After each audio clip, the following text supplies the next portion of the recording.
Hello, fellow homebrewers. JP here, and I want to introduce to you the brand new Brew-Built X1 Conical Series available at More Beer. More Beer sells the highest standard in homebrewing equipment, and the Brew-Built Conicals are just that. They're made from mirror-polished 304 stainless steel, and they come with loads of features that you and I have been looking for. They have a full 2-inch bottom dump valve, which will eliminate your clogging issues, while the sturdy base includes 4 reinforced legs, just like those big Pro tanks do. More Beer also carries the Brew-Built line of options and add-ons like casters, pressure kits, and even external glycol chillers. So you can find out more about the new Brew-Built X1 Conical Unitanks by going over to morebeer.com for detailed videos on the entire line of Brew-Built Conicals. You can trust Brew-Built with your next fermentation, and you can trust More Beer to find the right conical for you. Brew-Built at morebeer.com. The Brewing Network Sunday Session is brought to you by the badasses at More Beer. Visit them at morebeer.com. If you really want to be one of the best brewers there is, I stopped dressing all in plastic. You better be brewing 5 to 6 times a week. Every beer is made with love, and it begs to be appreciated. I need something to kill the salmonella I'm kind of worried about in the eggs. Do you find that that the hops kind of clash with the chicken embryo you put in there? I might sleep here tonight. It's a California King. There's plenty of room for both of us, Beavis. How many of the brewers over there have seen your ass? That's it. Someone's getting cut tonight. All I have to say is, hey, McDowell, how you doing? Now, live from the Brewing Network studios in Northern California, this is the radio program for home brewers, craft brewers, beer lovers, and beer geeks. It's your only source for live beer radio that brings expert brewers together with, well, expert drinkers. This is the radio program with a head on it. This is The Session.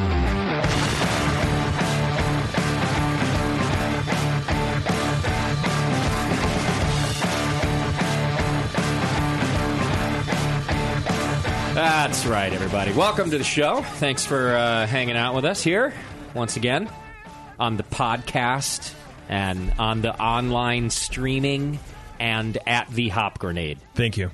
3 different ways to hang out with this show. How about that? I like it. Makes it fun, I think. We got a lot to do today. I want to thank our sponsor, More Beer. You can go to morebeer.com right now and check them out. More Beer's been good to us since the very beginning, and they bring you every session that we do. That's right. Every time we're on air here on Mondays, it's thanks to those good dudes over there. And I would venture to say that the fact that we're here at all is thanks to those dudes over there. Yeah, they were the incubators. Yeah, that was back when JP worked there, too. That's right. Even. Yeah, the good old days. The good old days. That's supposed to mean. the good old days of your life. Better. I don't know. Those weren't your golden years? Golden years. That's where you peaked. Yeah. Right. You had a paycheck. It was good. Everything is good. Might have even had medical. You qualify for Social Security now, so you're, almost. Got enough quarters in, didn't you, there? Speaking of getting older, Tasty, we have to bring that up every time? Well, when you weren't here on time today, you always wonder? I always wonder. It's going to be a traffic accident, believe me. Because don't worry about it. You think that's what it'll be? Absolutely. It won't be a heart attack. No. It won't last that long. For some reason, that's more acceptable. I feel better if it's a traffic accident.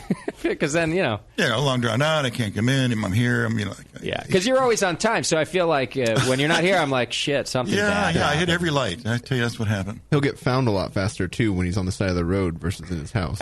Right. Yeah, I could be there. Well, that's true. His dog won't be eating parts of him. Yeah, his pants also won't be around his ankles. Well, yeah, right. In the car, too. Let's not count our chickens.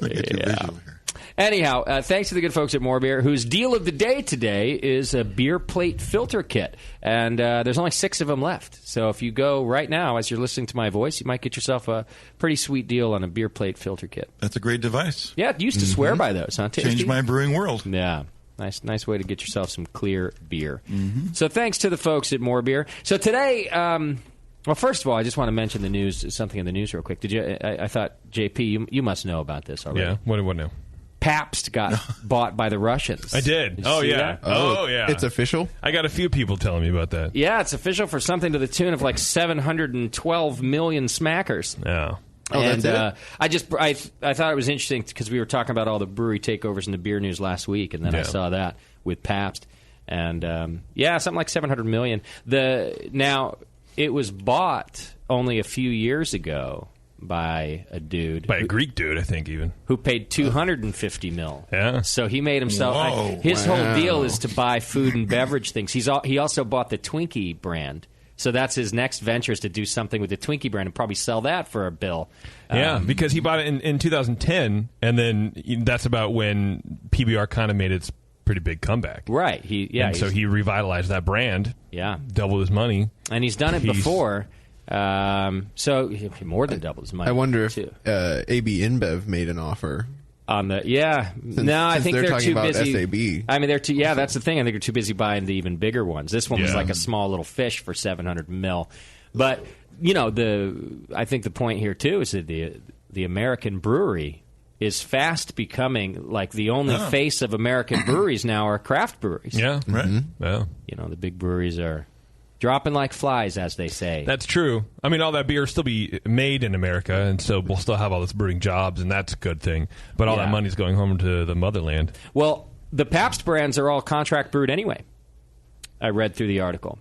They have they're headquartered in Los Angeles, but those are just offices, and really they're just a contract brew model anyhow. So yes, it's still made in America, but they don't have a plant of their own. Yeah, they don't have a brewery, per se. But I thought that was interesting. It's a brand. Yeah, it's a brand. Pabst gone to the Rooskies. That's it. There you go. It. Out of my fridge, Russian. Are you going to... Is that it for you now? Favorite beer now. I love it. Yeah. The new can is actually... It's Vladimir with his shirt off. And I might have to rethink He's wearing the blue ribbon. Yeah. Right. He's got it pinned to his chest. Yeah, the blood is trickling down where they pinned it into his chest. Right. Yeah. What do you think, JP? Do you care? Does that make you not want to drink it now? A little bit. Yeah, you commie. It does? A little bit, yeah. It's real weird. You're a Buy American kind of guy, or is it just like because it's your Pabst, like it's your good old American Pabst? I try to buy American as much as possible. As the older that I get, that's kind of more of a philosophy that I seek out. Things that are made in America. Okay. Sometimes when it pleases me to do so. Right, when it fits right into your libido. Right. Or whatever. A mosquito. All right. Yeah. Well, how do the Russians get the money out of the bank? I thought we had like these diplomatic severances and shit, like banking and all that shit. Like that. We're making them an island. Not so much, I guess. Yeah, their assets are supposed to be frozen. Well, whatever. Maybe that's why we allowed the sale, because it's going to belong to us anyway. Right. In other words, Obama just bought the Pabst brewery. Is really what happened. Brewery. All right. Well, either way, I won't buy it. Put some malt in that shit.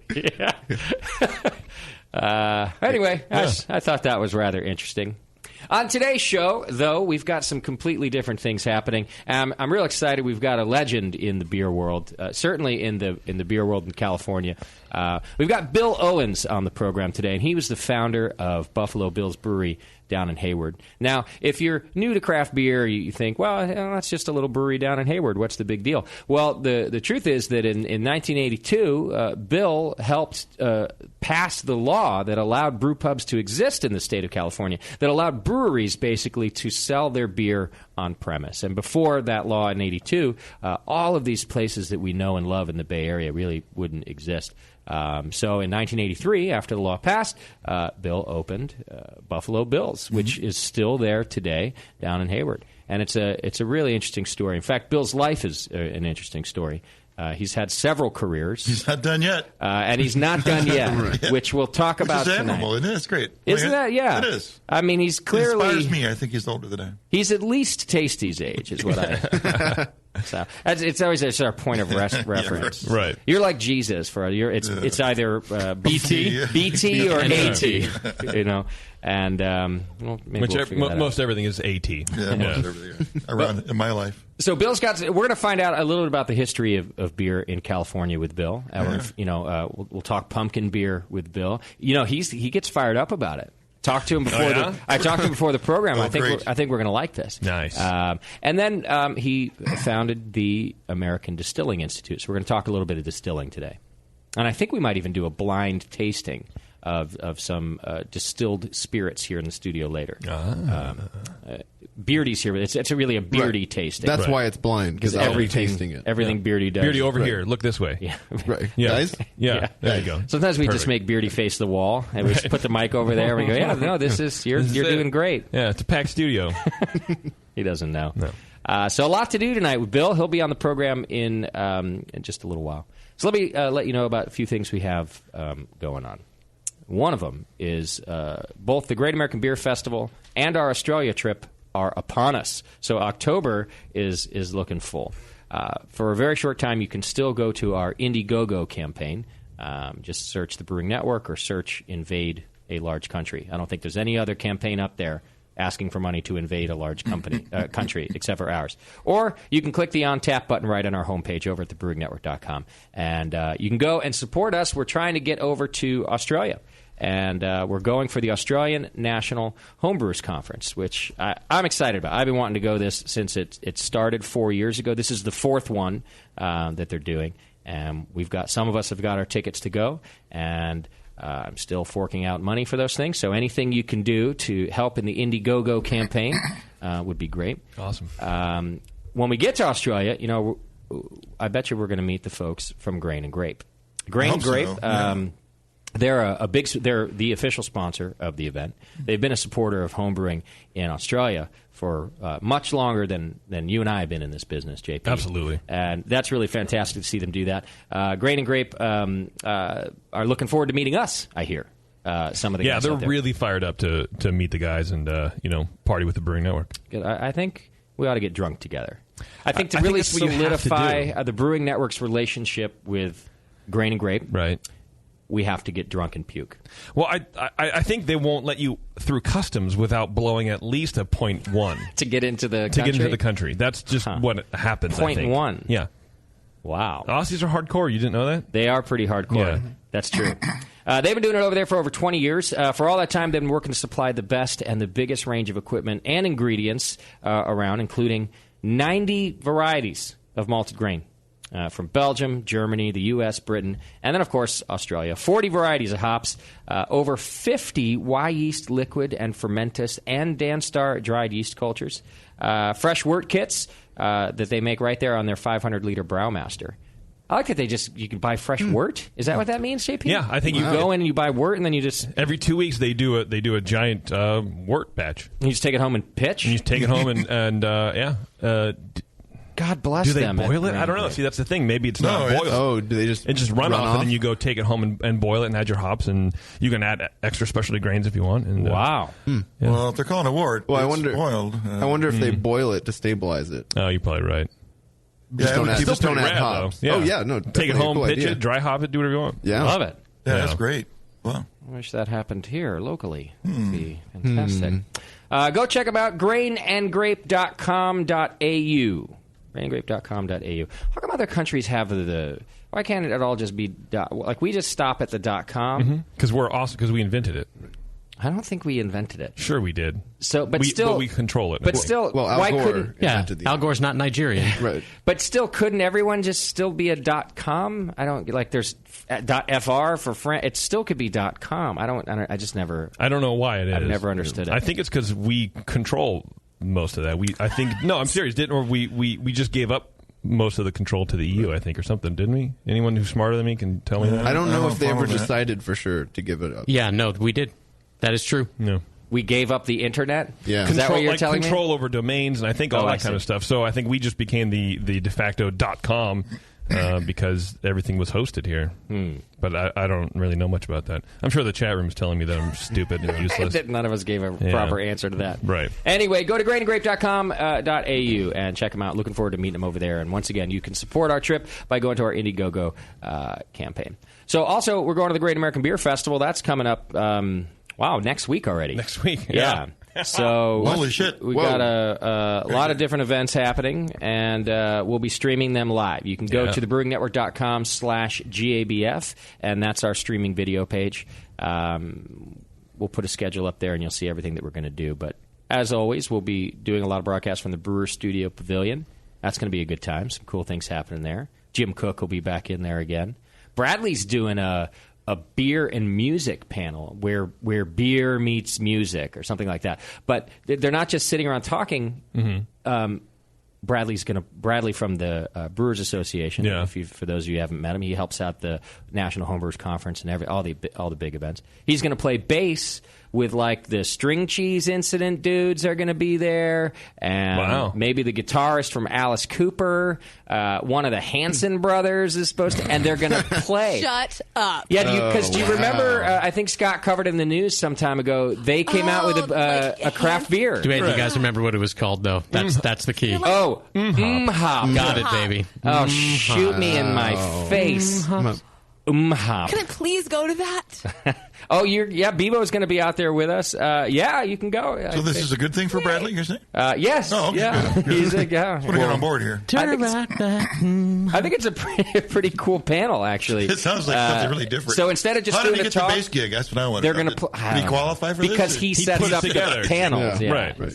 So what's the panel going to be on? What does Alice Cooper's unnamed guitarist know? They're going to play, I think. They're just And I think they each have an affiliation to the craft beer world as well. Okay. So they're going to talk about that intersection between music and beer a little bit, and then play music, as far as I understand it. Nice. Cool. I don't know. I got booted from that panel because I moderate all of them, and Bradley's like, I'm doing the music one. And I went, oh, well, all right. And then I find out it's because it's a whole, he's playing, it's a whole thing. Well, because there's sort of popular people on the stage. Like the unnamed guy from the band that no longer exists. Yes. Right. So you can't be there. You're too close to unnamed people. Well, and one of the Hanson brothers canceled, so they're going after the other Hanson brother. I don't know which one's more desirable. I don't know which one is like probably the uglier one. Which Hanson is coming? I don't know.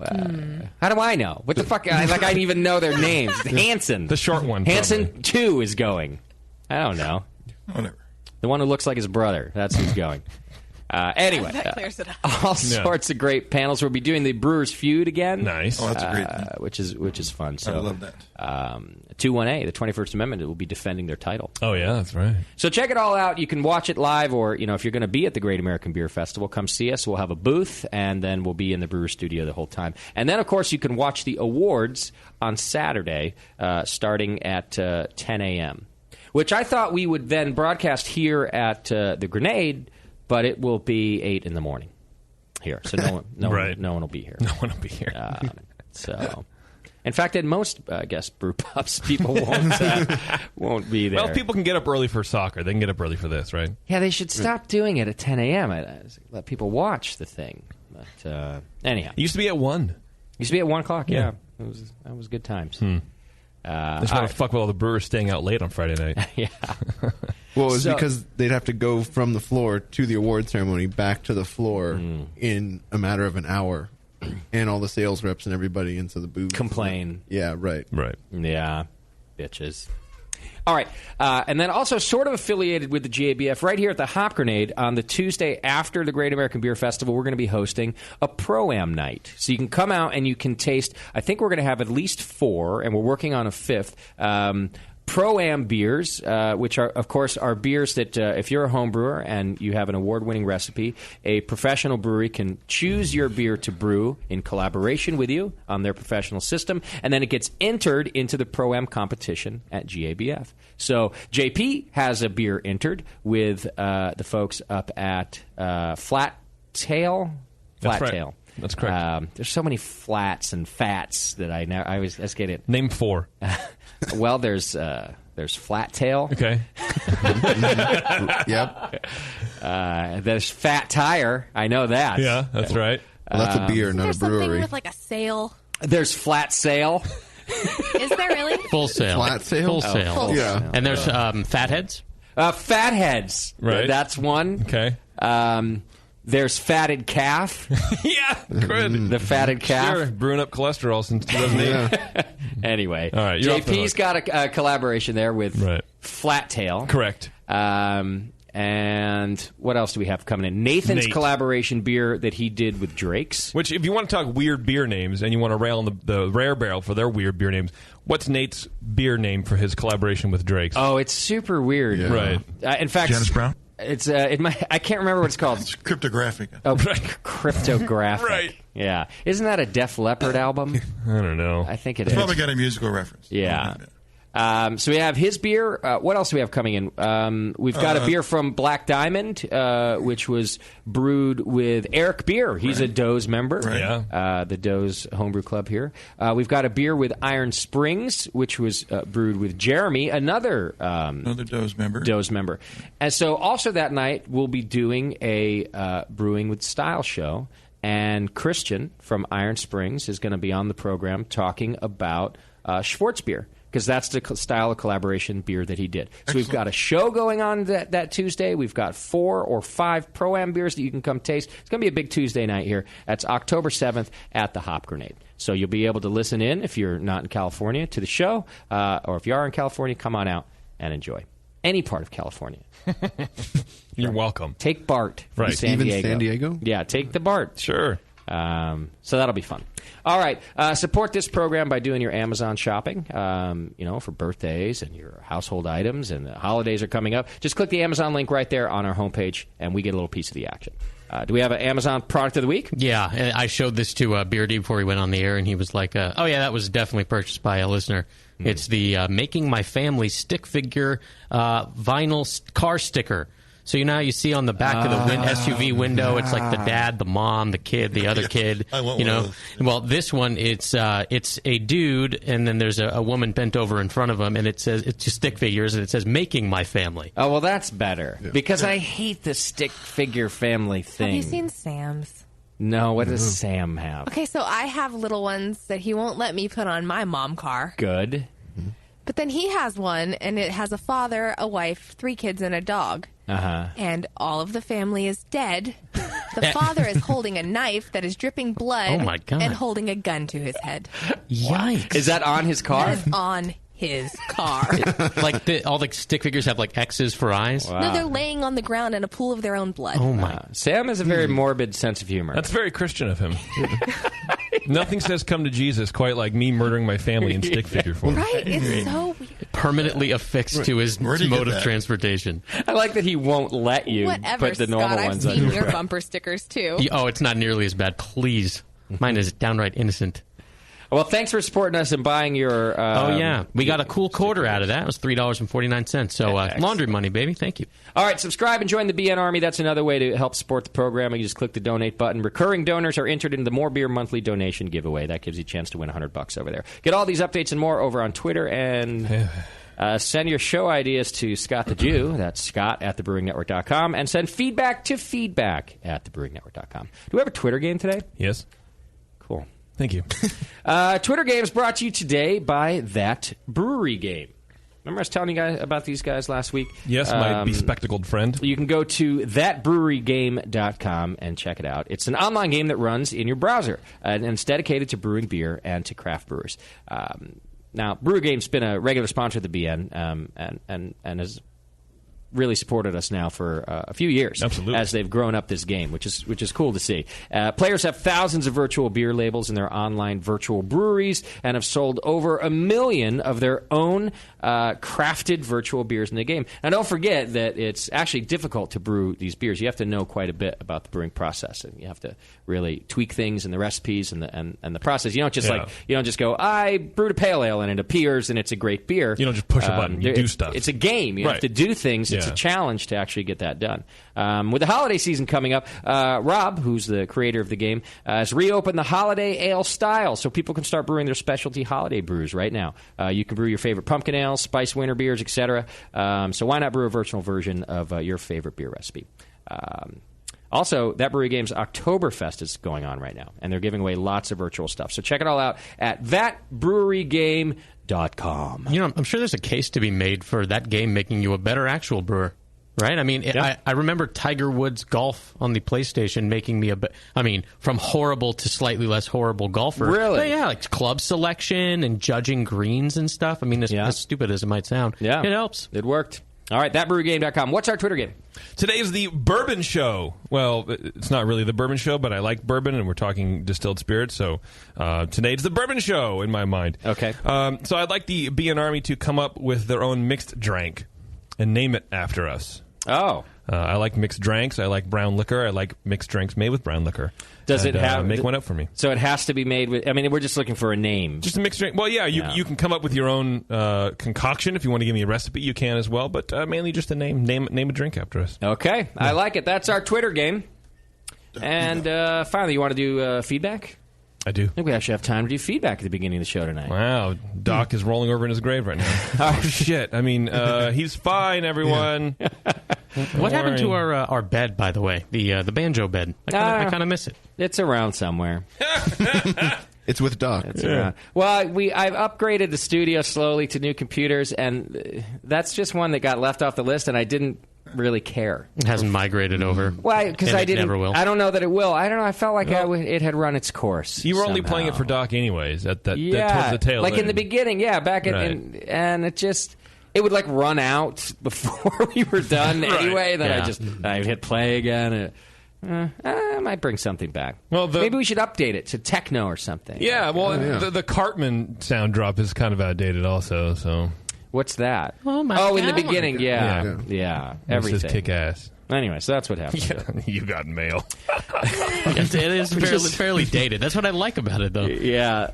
Well, and Doc still has an AOL account, so that was the funny thing about it too. Yeah. You can still he literally his email is it. Why is AOL still in existence? Because people like Doc enough that he has an email through. Somebody sends the money every month, so does somebody still have a Prodigy email from before AOL? Am I dating myself even before? I wonder if Prodigy got shut down. Must have. Because I've never heard of Prodigy. I never heard. Didn't Yahoo buy AOL or Time Warner buy AOL? Oh, Isn't it part of Yahoo? Yeah. All right. Feedback's brought to you today by our good friend John over at the Beer Law Center. You can go to beerlawcenter.com and check him out. He is the one who represents our Hop Grenade brand and takes care of it and makes sure that people aren't stealing it. He is our trademark lawyer, and he can be yours too. Go over to beerlawcenter.com and protect your brand and learn how to Google, everybody. It's my advice. It's mine and John's advice. Right. It's to use Google. Or Bing. I don't care, JP. Bing it, dude. Bing everything. I don't even care. I Bing a lot of stuff now. I actually really enjoy it. I mean, what's the difference? I do. I don't understand what that means. Is it different than typing in a search? No. Well, it's so you really enjoy sitting on Google, it's searching. Bing. Well, first of all, it's less letters to type. Right. Bing is less letters. And then, I don't know, I find results are faster. I see. Yeah. Are you being paid by Bing to... No, I am not being paid by Bing. Have you created an affiliate program with Bing that I don't know about? I've had a haircut in 3 months. You think I'm being paid by Bing? Get out of here. I don't know what's going on with you. Being paid by How often AOL. do you need a haircut? That's more to the point. All right, Matt from Virginia writes in our feedback segment today that I already bought a growler for the campaign, the Australia campaign he's talking about, but now I regret not doing the $100 session shout-out where you'll say anything we want. That's right. You can go and donate $100, and we will say anything you want on the air right here on the show. He says, I hope that somebody chooses this option and requests JP to sniff, snort, chew, and breathe into the microphone for an entire minute while Justin has to sit and listen in silence. Oh, that would drive me nuts. I didn't say that I wouldn't talk over the whatever you write in for us to say. Right. I think when we came up with that, I think that was one of the examples. Like, well, dude, you're probably going to get someone who wants you to do this. And I think that was one of the examples that we gave. It's good to know that we're right on target with our audience. Right. Here's a very vulgar email that was sent in from the Australian version of a longshoreman, which maybe explains his dirty mouth. I don't know what my excuse is, but his is a longshoreman. But it starts, G'day. I'm not even going to read some of the things he's put into the thing. You have to say bleep. Okay. You have to read the whole thing. No, there's a part I don't want to read. There's some surly bits to it. Really? Yeah. Anyway, he says, G'day, taint pushers. For years now, we've been asking the BN to come down under, and it's great to see that it's finally happening. So it was disappointing to see that when I checked your campaign after listening to last week's session, that you guys weren't even halfway there. Which is true. We hadn't even raised half the money we were looking for to get everybody there. So he says, come on, Australia, you blankety blanks. Get your wallet phones out and pledge some money. They made us our own fucking T-shirts, and we've still donated less money than the Americans. Which is true. The Aussies have donated less. And we did make an Aussie shirt. My shirt company contacted me and said, "Hey, we like the Aussie shirt. We think you should make an American flag one." And I said no, because I was like, "Well, we did it sort of as a joke. That's a little too patriotic for us." But on top of that, it doesn't look like a hop grenade. Then it would look like a grenade in the shape of the American flag, which is a little warmongery, in my opinion. Yeah, we're not that hawkish. Yeah, and I just was like, "Hey, I don't think I want that." No. And with the Australia one, we sort of made fun of it too because we turned it upside down. I mean, it's for some reason that one comes off as a joke, and the American flag one would come off as warmongery. Oh, for sure. Yeah, because I mean, imagine how many questions we get. Are you guys really the military? And imagine what we get then. Yeah, we'd sell hundreds of them. We would. Oh yeah, we Texas. would. Yep. Yeah. The entire state of Texas. My mom still calls it the Beer Network military. Yeah. There was an article written about us this week. A very strange article. Oh, did it come out? Oh, I want to look at it. I'm going to was bing it. in Hold on. the. It's on a website called Beer Alien. Oh, yeah, I saw that. And the articles are written as if they're actual aliens from outer space visiting brew spots and writing about them. It sounds like it has a wide audience. It's so weird. They came in and I met them, and they're nice people, and I did a little interview. So they did a nice write-up of the hop grenade, but it's written from the perspective of an alien. Like they don't know fact one about the human race? No, like this. Like I went out to the humanoid I see. I have it right here. In sector whatever. As scout commander for the Beer Alien Armada, it's my job to do reconnaissance of outlining areas from base. Seeing as though our ship is unable to sustain flight, I decided to make a drone to fly around California and see what else is out there. Wow. My drone honed in on a strong craft brew signal in a sector a couple of parsecs mile north. All right, I can't take it anymore. I can't take it. But we get a nice write-up. They say nice things about the hop grenade, which is cool. What made me think of this article? And I don't know. The militarism of the grenade on the Aussie shirt. I guess. Making fun of people. No, I've lost my train of thought. That's how weird the article is to me, the Beer Aliens. Anyway. Hopefully you'll get back on track soon, buddy. Yeah, I'm pulling for you. Anyhow, the taint pusher guy keeps going. Now that I've got that off my chest, I'd like to thank you and the BN for what you do. I work as a wharfie, which is what we call a longshoreman. He's a wharfie. Which is fairly monotonous, and if I didn't have the countless hours of entertainment you provide, I probably would jump off my crane by now. I know that JP loves a long email, so I'll tell you quickly about the trip my mate Billy and his girlfriend Anna are currently taking. And he goes on and on and on. Basically, they're riding across country on bicycles drinking beer. The end. Okay. Yeah. And then you can go, then he gives a website where you can watch it. bike2brewery.tumblr.com. There you go. You got your little plug in there. You dummy. Thank you, Jeff. Send from my neighbor's Wi-Fi, he says. All right. Anyway, feel free to donate to get us there, Aussies. But I know how expensive it is in Australia. There must be not a lot of spare cash going around in that country. Everything's expensive. Tasty. It's going to be tough buying beer over there. I know. Weird. Let's get somebody to buy it for us. All right, Greg writes in that I just want to let you guys know I took second place in the fruit beer category for my version of Doc's Coconut Porter with the BN as my club. I've been listening for a few years and started over from the first show in January, and now I'm halfway through 2011. So he listens while he's at work. And then he predicts that I'll start trailing off by now. You were right.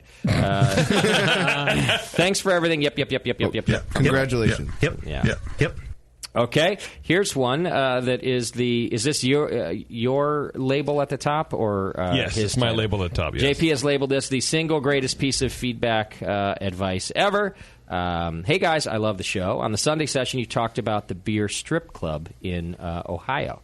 Well, here in Copenhagen, Denmark, we have a bar where to pour the beer, a lady mounts the beer pump. I like that he calls her a lady. Yeah, a lady mounts the beer pump tap handle. If If you're all following along at home, Right. you picture a regular tap. And it being mounted And it's a by a lady. pleasant shape. It's not like the heretic handle. You'd hope so, yeah. Maybe. I don't get it. Well, maybe she She likes it. mounts the tap handle and thus pours you the beer. Wow. With kinetic Oh force. my. Are you following, Bevo? Yeah. So actually, I'm not You going want to a lie. picture? It took a second when you said mounts for me to really realize what you were talking about. No, the whole image doesn't appear in your mind until the entire sentence is read. And then it takes a couple of seconds. I like that he called her a lady as well. Yeah. Well, Europeans have a very sense of a different sense of ladylike. The bar's been around for years, and it's a popular stag night location, I guess. So I guess people go there for their bachelor party. It's interesting. Yeah. And people complain about ours, Yeah. we're so uptight in the U.S. Is that a hand pump? Or That's is it what I was going to say. Good question. That would be a much farther motion. That's a good range of motion. I would Yeah, you couldn't do it with the hop grenade taps. You'd have They're like right up against a wall, and they're really close to each other. Maybe You'd have you to could. pour 6 or 7 at once, Or do it from behind. 6 or 7? and likely do it from behind. Dear God, Well, I six think or- It's a lady. This is a lady we're talking She's Sorry. a lady. My fault. Whoa. I think she'd have to go from like doggy to reverse cowgirl to actually do the pour. Something. It would be very difficult, I feel. I feel like only the nitrous tap would work here. Nitrous? Oh, you want Do they also serve Not sour nitrous, beers, or do nitro. all the beers just Whatever. have a little sour aroma?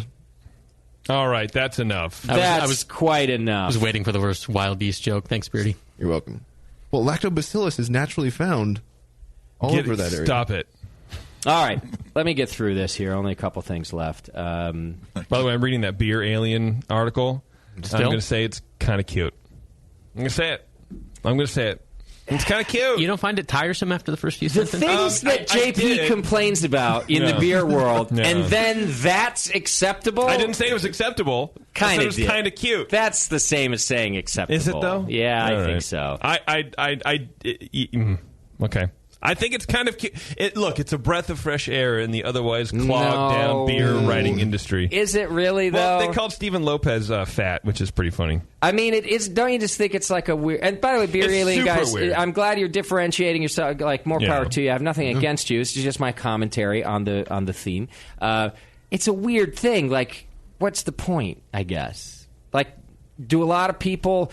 Did it come from the fact that a lot of people relate to that sort of like pretending that they're aliens? I guess is what I'm getting at. Thing we're not aware of. Yeah, like is there a club for that? Like the pretend you're an alien club? I don't know, but this picture of this chick, she has a hickey. Abroad. Yeah. And she has a giant hickey on her neck. Like, really? You're over the age of 12. Get out of here. There's of a hickey. She's kind of hot, though. She has long ears like an alien. Anyway, yeah, there you go. All right, and finally, this is probably a question for JP. Brant writes in from St. Louis, Missouri. Hello. I have cats that walk around the area where I clean my brewing equipment. Do any of you know if PBW is safe for cats? Well, Brent, I'm glad that you asked me that question, right, meow. My cat. Did you just make? Yep. It was from reading the alien thing. It's full of puns. Right. It made you do a cat pun. Yeah. You should write a blog from the perspective of a cat exploring the beer world as a cat. That's a good idea. You know, that's a really good idea. If you would have said dog, I'm like, that's the dumbest. But, you know, you have some good ideas, Crossley. And I wanna every chance you get acknowledge to you for that. throw in a meow pun, Right. you can do that.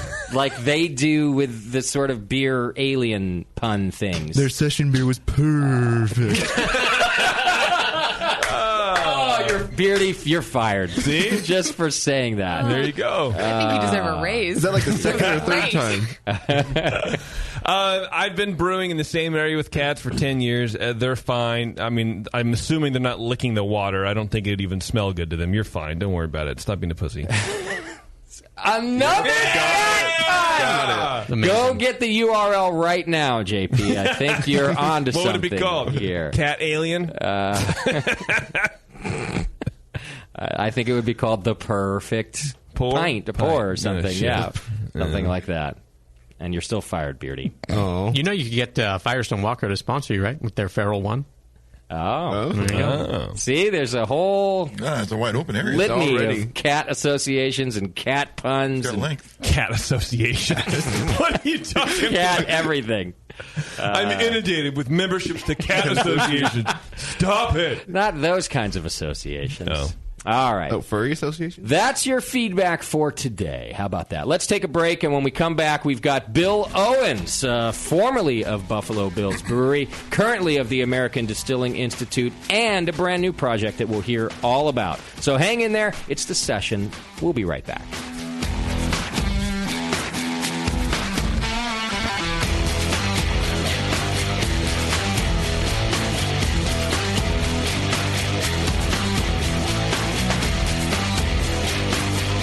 You're listening to the Brewcasters. On the Brewing Network.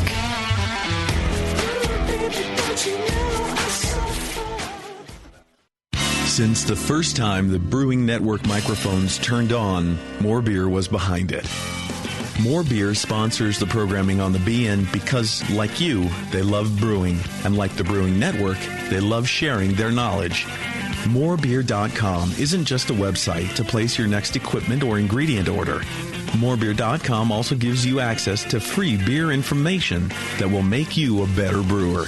Go to morebeer.com and click into the Learning Center. You'll find podcasts, technical facts, video tutorials, and more, including access to The Buzz, More Beer's social network of more than 5,000 members. And some of them might even be crazier about beer than you are. Get over to morebeer.com today and take advantage of The Buzz, the forum, the Learning Center, and make sure you're signed up to receive the newest More Beer catalog. More Beer, bringing you absolutely everything for beer making. The 21st Amendment. Watch out! Do you like beer? They make beer. Watch out! Do you like friends and fun? They make friends and fun. Watch out! Do you still like to have a good time? The 21st Amendment. Watch out! The 21st Amendment in San Francisco, located at 563 2nd Street, 2 blocks from the building where baseball is seen and played. Try their beers in the pub or try them in the can, featuring Monk's Blood. Made with real monk. Watch out! So why not have the best time of your life? Go to the 21A and Sean O'Sullivan will personally greet you with a can of Monk's Blood. The 21st Amendment. Watch out! This advertisement is not in any way affiliated nor associated with the 21st Amendment Bar and Pub, nor its subsidiaries or affiliates. This telecast is not copywritten by the 21st Amendment for the private use of the Brewing Network. Any use of this telecast without Jamil Zainashev's consent is prohibited. Suck it, JP. Hi, I'm Jamel Zainashev, and in addition to my work on the Brewing Network, I write the style profile column in every issue of Brew Your Own magazine. Hi, I'm Sean Paxton, and when I'm not prepping for the Home Brewed Chef on the Brewing Network, you can find me writing articles on how to cook with your home brew for Brew Your Own magazine. Greetings, cretins. This is John Palmer, and when I'm not writing for Brew Your Own, I'm reading it. John Palmer, Sean Paxton, Jamil Zainashev. If you love listening to them on the Brewing Network, you'll love reading their articles, tips, and recipes in the pages of Brew Your Own magazine. Join Jamil, John, and Sean 8 times a year in Brew Your Own. And when you subscribe to BYO on the Brewing Network website, half of your subscription price goes right back to the BN to support great beer and food programming.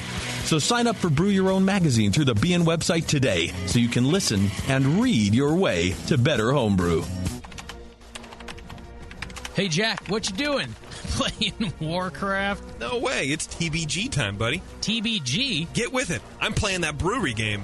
What brewery game? No, that's the name of the site. Thatbrewerygame.com. What? Yeah, check it out, man. If you've ever brewed beer in your dreams or wish you could mash in right from your desk at work, you can. Kind of. With That Brewery Game. You can brew up a great batch of beer from anywhere virtually. Then you can sell it because in That Brewery Game, it's legal to sell your beer to the public. Create recipes, brew virtually, upgrade your equipment, upload labels, and test market your brand at thatbrewerygame.com. You still slinging pissed off birds into buildings from your phone? Forget that. Try making beer. Sweet. Register right now for your free account at thatbrewerygame.com. Brew, drink, play. thatbrewerygame.com. Hi, I'm Jason Harris, the proud owner here at Keystone Homebrew Supply. We're thrilled to be entering our 20th year of supplying this great industry. And to show you, the Brewing Network Army, how much we appreciate your support, we're offering you 10% off your first order on our website, KeystoneHomebrew.com. Just use coupon code BNARMY at checkout, and I'll get your order out the same day. My goal at Keystone Homebrew Supply has always been to have a complete supply of everything a brewer could want. When you place your order online or when you come into our store, it's our goal to have everything on your list and more. One aspect of KeystoneHomebrew.com that we're really excited about is the ability to fulfill customers' exact grain bills. Do you hate to wait? Keystone Homebrew Supply can get your precious yeast and hops to you within just one day if you live between Connecticut and Virginia, and within 2 days east of the Mississippi. KeystoneHomebrew.com. Coupon code BNARMY. I'm Jason Harris, and I approve this message.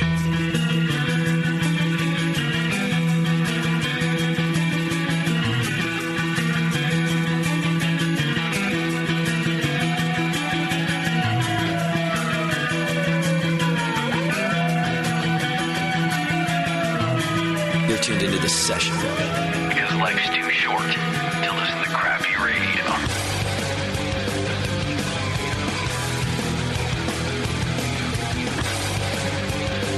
Welcome back to the program. Thanks for hanging out with us through the break there. Listening to our fine sponsor of this program. They bring you the show.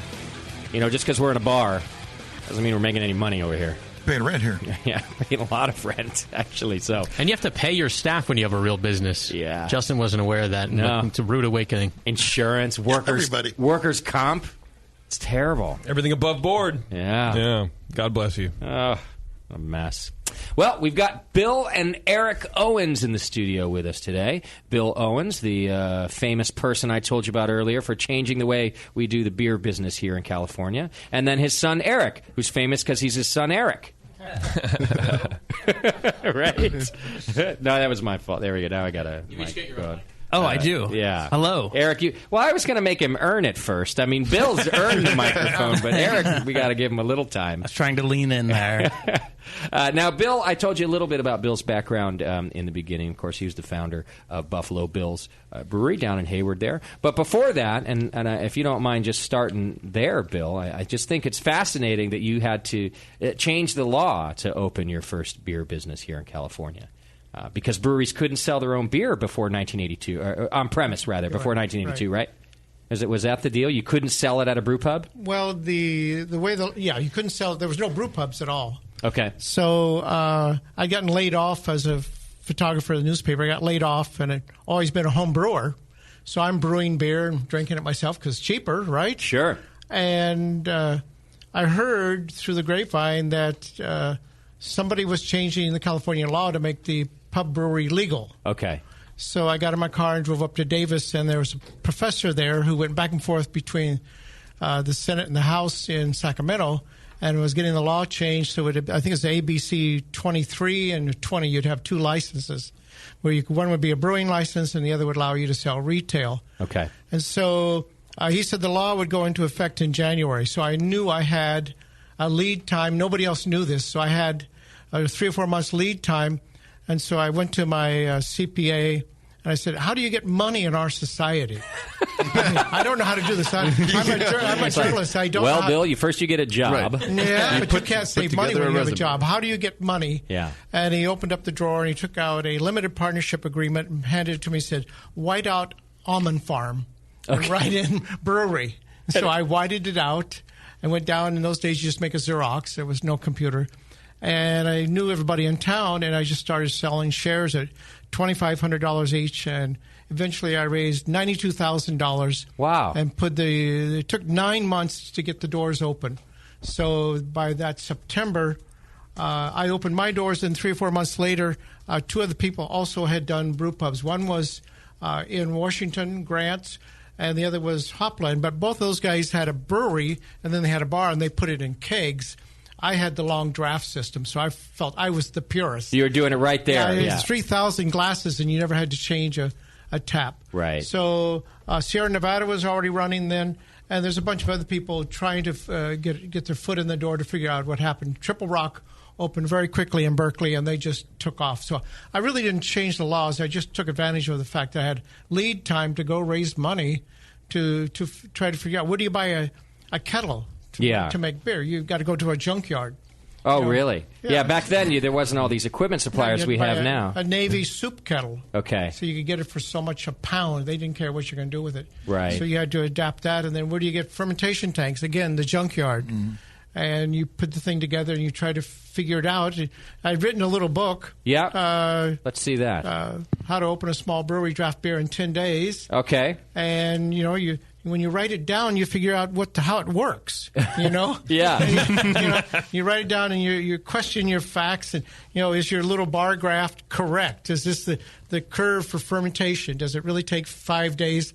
And what's the temperature? It starts at 70 and it'll go down to 50 if the room is refrigerated. Okay. Because I didn't have money to put in a glycol system. So did you really just sort of take your homebrew knowledge and build it up to a commercial scale with this endeavor? You hadn't gone to school to do this? No. Okay. The thing what happened at about the same time, there's these homebrew clubs around the country. And sure. I went to a couple of them, and they were all a bunch of idiots. Okay. Oh, my God. These guys would argue over everything.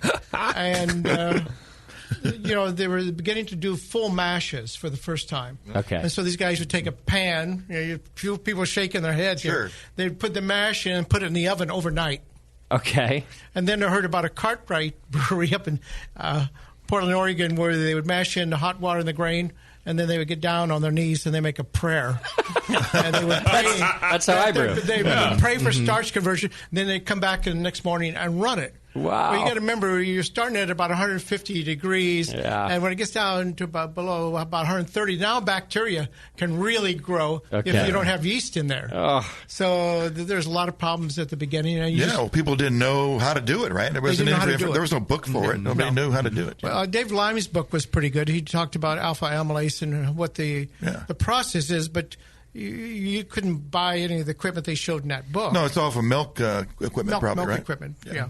Okay.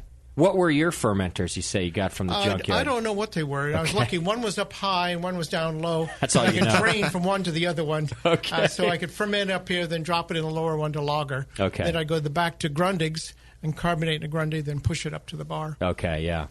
Now, let me ask you this about the fundraising. Part of me thinks it would have been very difficult at that time because nobody was doing what you were walking around proposing to do. But maybe with this piece of inside information you had telling people the law's about to change, it made it easier for you.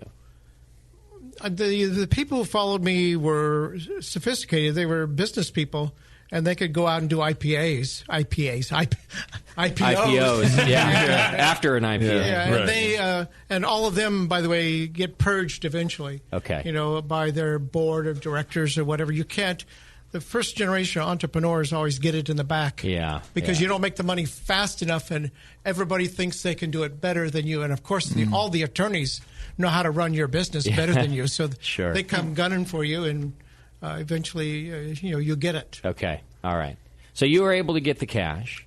And then did you pretty much have control over Buffalo Bills at that point, or did you owe everybody, I mean, money clearly, but what about control? I had 32 partners, I think. Okay. A couple of them, I think, were at $5,000. Okay. A lot of friends, and I just said, we're not going to earn money back quickly. And I was never able to pay any of them back. Oh, really? No. Okay. But you show them the books of what you're doing. Yeah. And I just couldn't get there because it's so inefficient. I see. Yeah. The equipment's not there. Right. You're not brewing enough beer. Sure. You're not selling enough. Your place is too small. And I was never able to expand Buffalo Bills it was a print shop next door, so I could set up a bottling line. Had I set up the bottling line, I've been right there within 2 years. Everybody comes and buys your products, and you grow very rapidly. Yeah. So I'm in a brew pub in 2,000 square feet, and I just couldn't grow. Yeah. And then I go do another brew pub on the Green in Fremont. Well, that takes all of and it raised, let's see, $300,000 on that one. Okay. And then, I'm ambitious. Then I go do a third one in Berkeley, the Bison, and go raise another $300,000. So pretty soon, let's see, I have 100 employees. I'm grossing $1 million and have no money. Right. Wow. You can't. You're too it's too spread fast. out. Yeah. Yes, it's too hard to make it happen. Okay. But today, people build these. There was no internet. You had to pick up the telephone. Yeah. Did you know at the time, like, hey, if I could just have a bottling line next door, I'd be there? Or is that in hindsight? I tried for a long time to get him to move, and he wouldn't. And I just knew no way I could have moved that brewery. And you remember when I came out with Pumpkin Ale, it was a smash. And I did Alimony Ale, the bitterest beer in America. Yeah. The first IPA at 50 IBUs was a revolution, Ooh, right? Yeah. So I could do it. I had the ideas, and I could write it down on a piece of paper. But I sort of maintain in business, you have to have luck sometimes. And I just didn't get lucky at the right time. I see. It was back. Excuse me. It was back when a print shop was still a print shop too, before the internet. So yeah, it was a thriving business next door. Okay, so getting them out of there was just not happening. Not going to happen. Now, was young Eric at the time working in the brewery with you? No, he's about 8 or 9 years old. Oh, 30 still years, put that kid to work. You're not making any cash, Right? When I was 17, right after high school, I worked in the brewery for a year, or excuse me, over the summer. Before I left for college. Okay, nice. Now, I don't want to gloss over this, just to go back to it real quickly. You also opened Bison Brewery, which is correct, which is also still in existence today. Yeah. Are you proud of the work you've done in the beer world? I made some great beers. I mean, Pumpkin Ale is made by hundreds and hundreds of. I think Elysian and Seattle. Famous. Yeah, you created the style. Yeah, I created a whole style, and everybody does it now. Yeah. There's even pumpkin vodka. I feel like pumpkin ale is the world's most loved and hated beer style, right? Okay. Because people like to people love it, but then people also love to hate it. It's the beer geeks' go-to beer to slam, isn't it? Because we can say, well, I don't need more spices in my beer. But it goes away in 2 months, so don't worry about it. Yeah, that's true. What do you think about the pumpkin beers that are being made by some of these breweries? Even Budweiser makes them. I don't buy that kind of beer. No? Okay. I buy IPAs. You buy IPAs now? I'm a hophead. Okay. And you say you created one of the first American IPAs, too. Yeah. It was my CPA was going through a divorce. And so he's bitching about his divorce. So I said I should do a beer to kind of celebrate a beer, and I could make it a really bitter beer, and I could make it Alimony Ale. Nice. So I got the kettle going. I usually was 3 ounces of hops. I put in 3. I'll make it really bitter.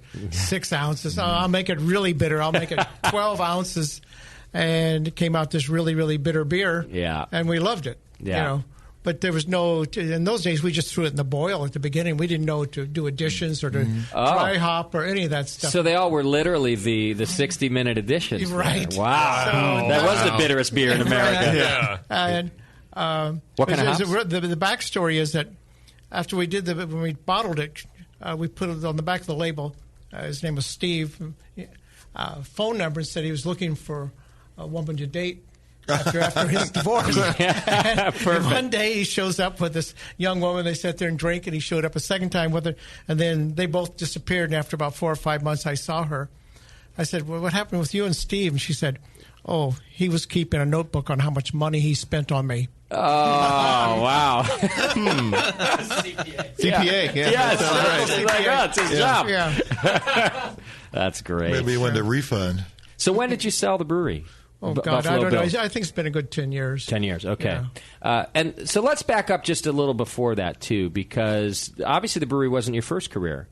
You were a photojournalist. Correct. How did you get into that? I was in the Peace Corps. A photographer came by and was taking photographs and said, oh, I want to do that. And so you go buy a book and you teach yourself. Yeah. Here's how the f-stop is, and here's what a Nikon looks like, and you just take pictures. And eventually I went to San Francisco State to study photography and work for the newspaper. Okay. But after, Janet got pregnant and I'd been there for a year, I didn't dare take the GRE because I know I can't pass that test to get a master's degree. Okay. So I applied for a job, and my first job was out in Livermore at the Livermore Independent as a photographer. And I was out there for about 2 weeks, and all of a sudden I got a call from the Associated Press saying, we want you for a stringer for one day. The Rolling Stones are coming to Altamont. Ah, yeah, from the famous concert. So I asked my boss, could I go photograph for the Associated Press? As long as you take some photographs for the newspaper, we're fine for that. Yeah. And so I went out there, and it was just total chaos. It was, wasn't it? 300,000 people, and there's no porta-sands to be seen anywhere. Not a thing, huh? Mm-hmm. And I just got there early enough where I could locate myself up in the sound tower and take the big overviews. Okay. And so I think I took, for some reason, I was smart enough to bring a jar of water and a peanut butter sandwich because I just knew there was going to be no food. And by 2 o'clock, I shot, I think, 10, 12 rolls of film. Wow. And I left. Oh, you did? But while I'm there... Drank the water and pissed in the jar. Yeah, it's time to go pee. Yeah. But I was there when the Hells Angels with the pool cues were beating up the fat guy. They were the security of that thing. Yeah. And I tell people, if you ever want to get beaten up, go to a rock and roll concert, take off all your clothes, and try to climb on stage. I promise you, somebody will beat you up. It's a guarantee. Guarantee you will get beat up. Yeah. So, that was not to make it to take those kind of photographs wasn't in my soul. What my soul was really interested in is what does it mean to be middle class. Okay. And I'm in suburbia, Livermore, Pleasanton, Dublin, and the middle class is there. Oh, yeah. Every day you drive down the street and you can, if the garage door's open, you can see the canoe.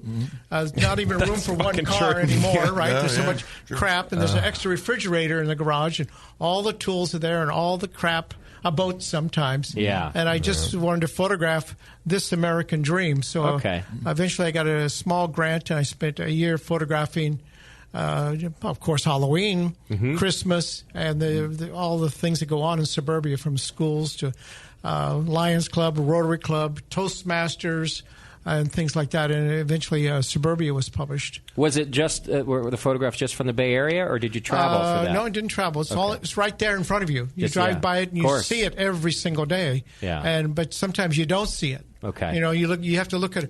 I'm looking at a book one day from the Farm Security Administration back in the 30s, and there's a photograph of a woman in the kitchen with the cabinets.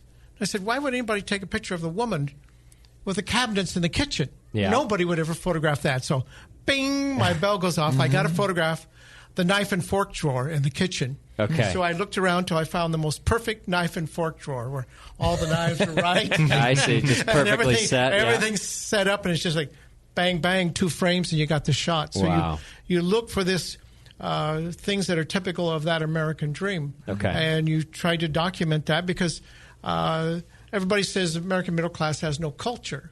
Right. And I just say that's not true. Sure. And now the culture shifted. It's at the mall. I mean, go to the mall and just walk around. It's just crazy. Yeah. And it's probably shifting again because now the mall is online. Shopping. No, there's still a lot of people over there. Yeah, I went to look at the iPhones. Oh yeah, and there was mobs. I'm sure. Of course, I walked away. So you had quite a bit of success with that book. It's still in print. Yeah, I want to get it. I grew up in Livermore. Oh, did you? Yeah, my parents moved there in 68, 69, and you work at the lab.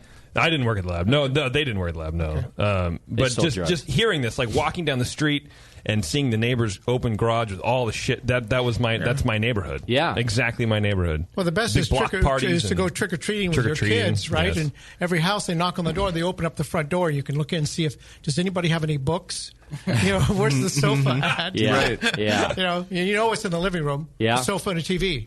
Absolutely. If you go through a house, there's not much there. Sure. Maybe the odd gun someplace. Maybe a knife or two, but there's nothing to steal. Right? Yeah, right. Everything's in its place. Tools is the only thing you can steal. Yeah. How much of the photography was candid as opposed to asking people, "Can I walk through your house?" How'd that go? Because I worked for the newspaper, I was able to run a classified ad in the back of the paper, and I would say, "I'm working on a project photographing Livermore. Let me come to your house and photograph it and your kids or whatever." So they called you. So, but a few people call me, but my newspaper job took me to people's homes every day.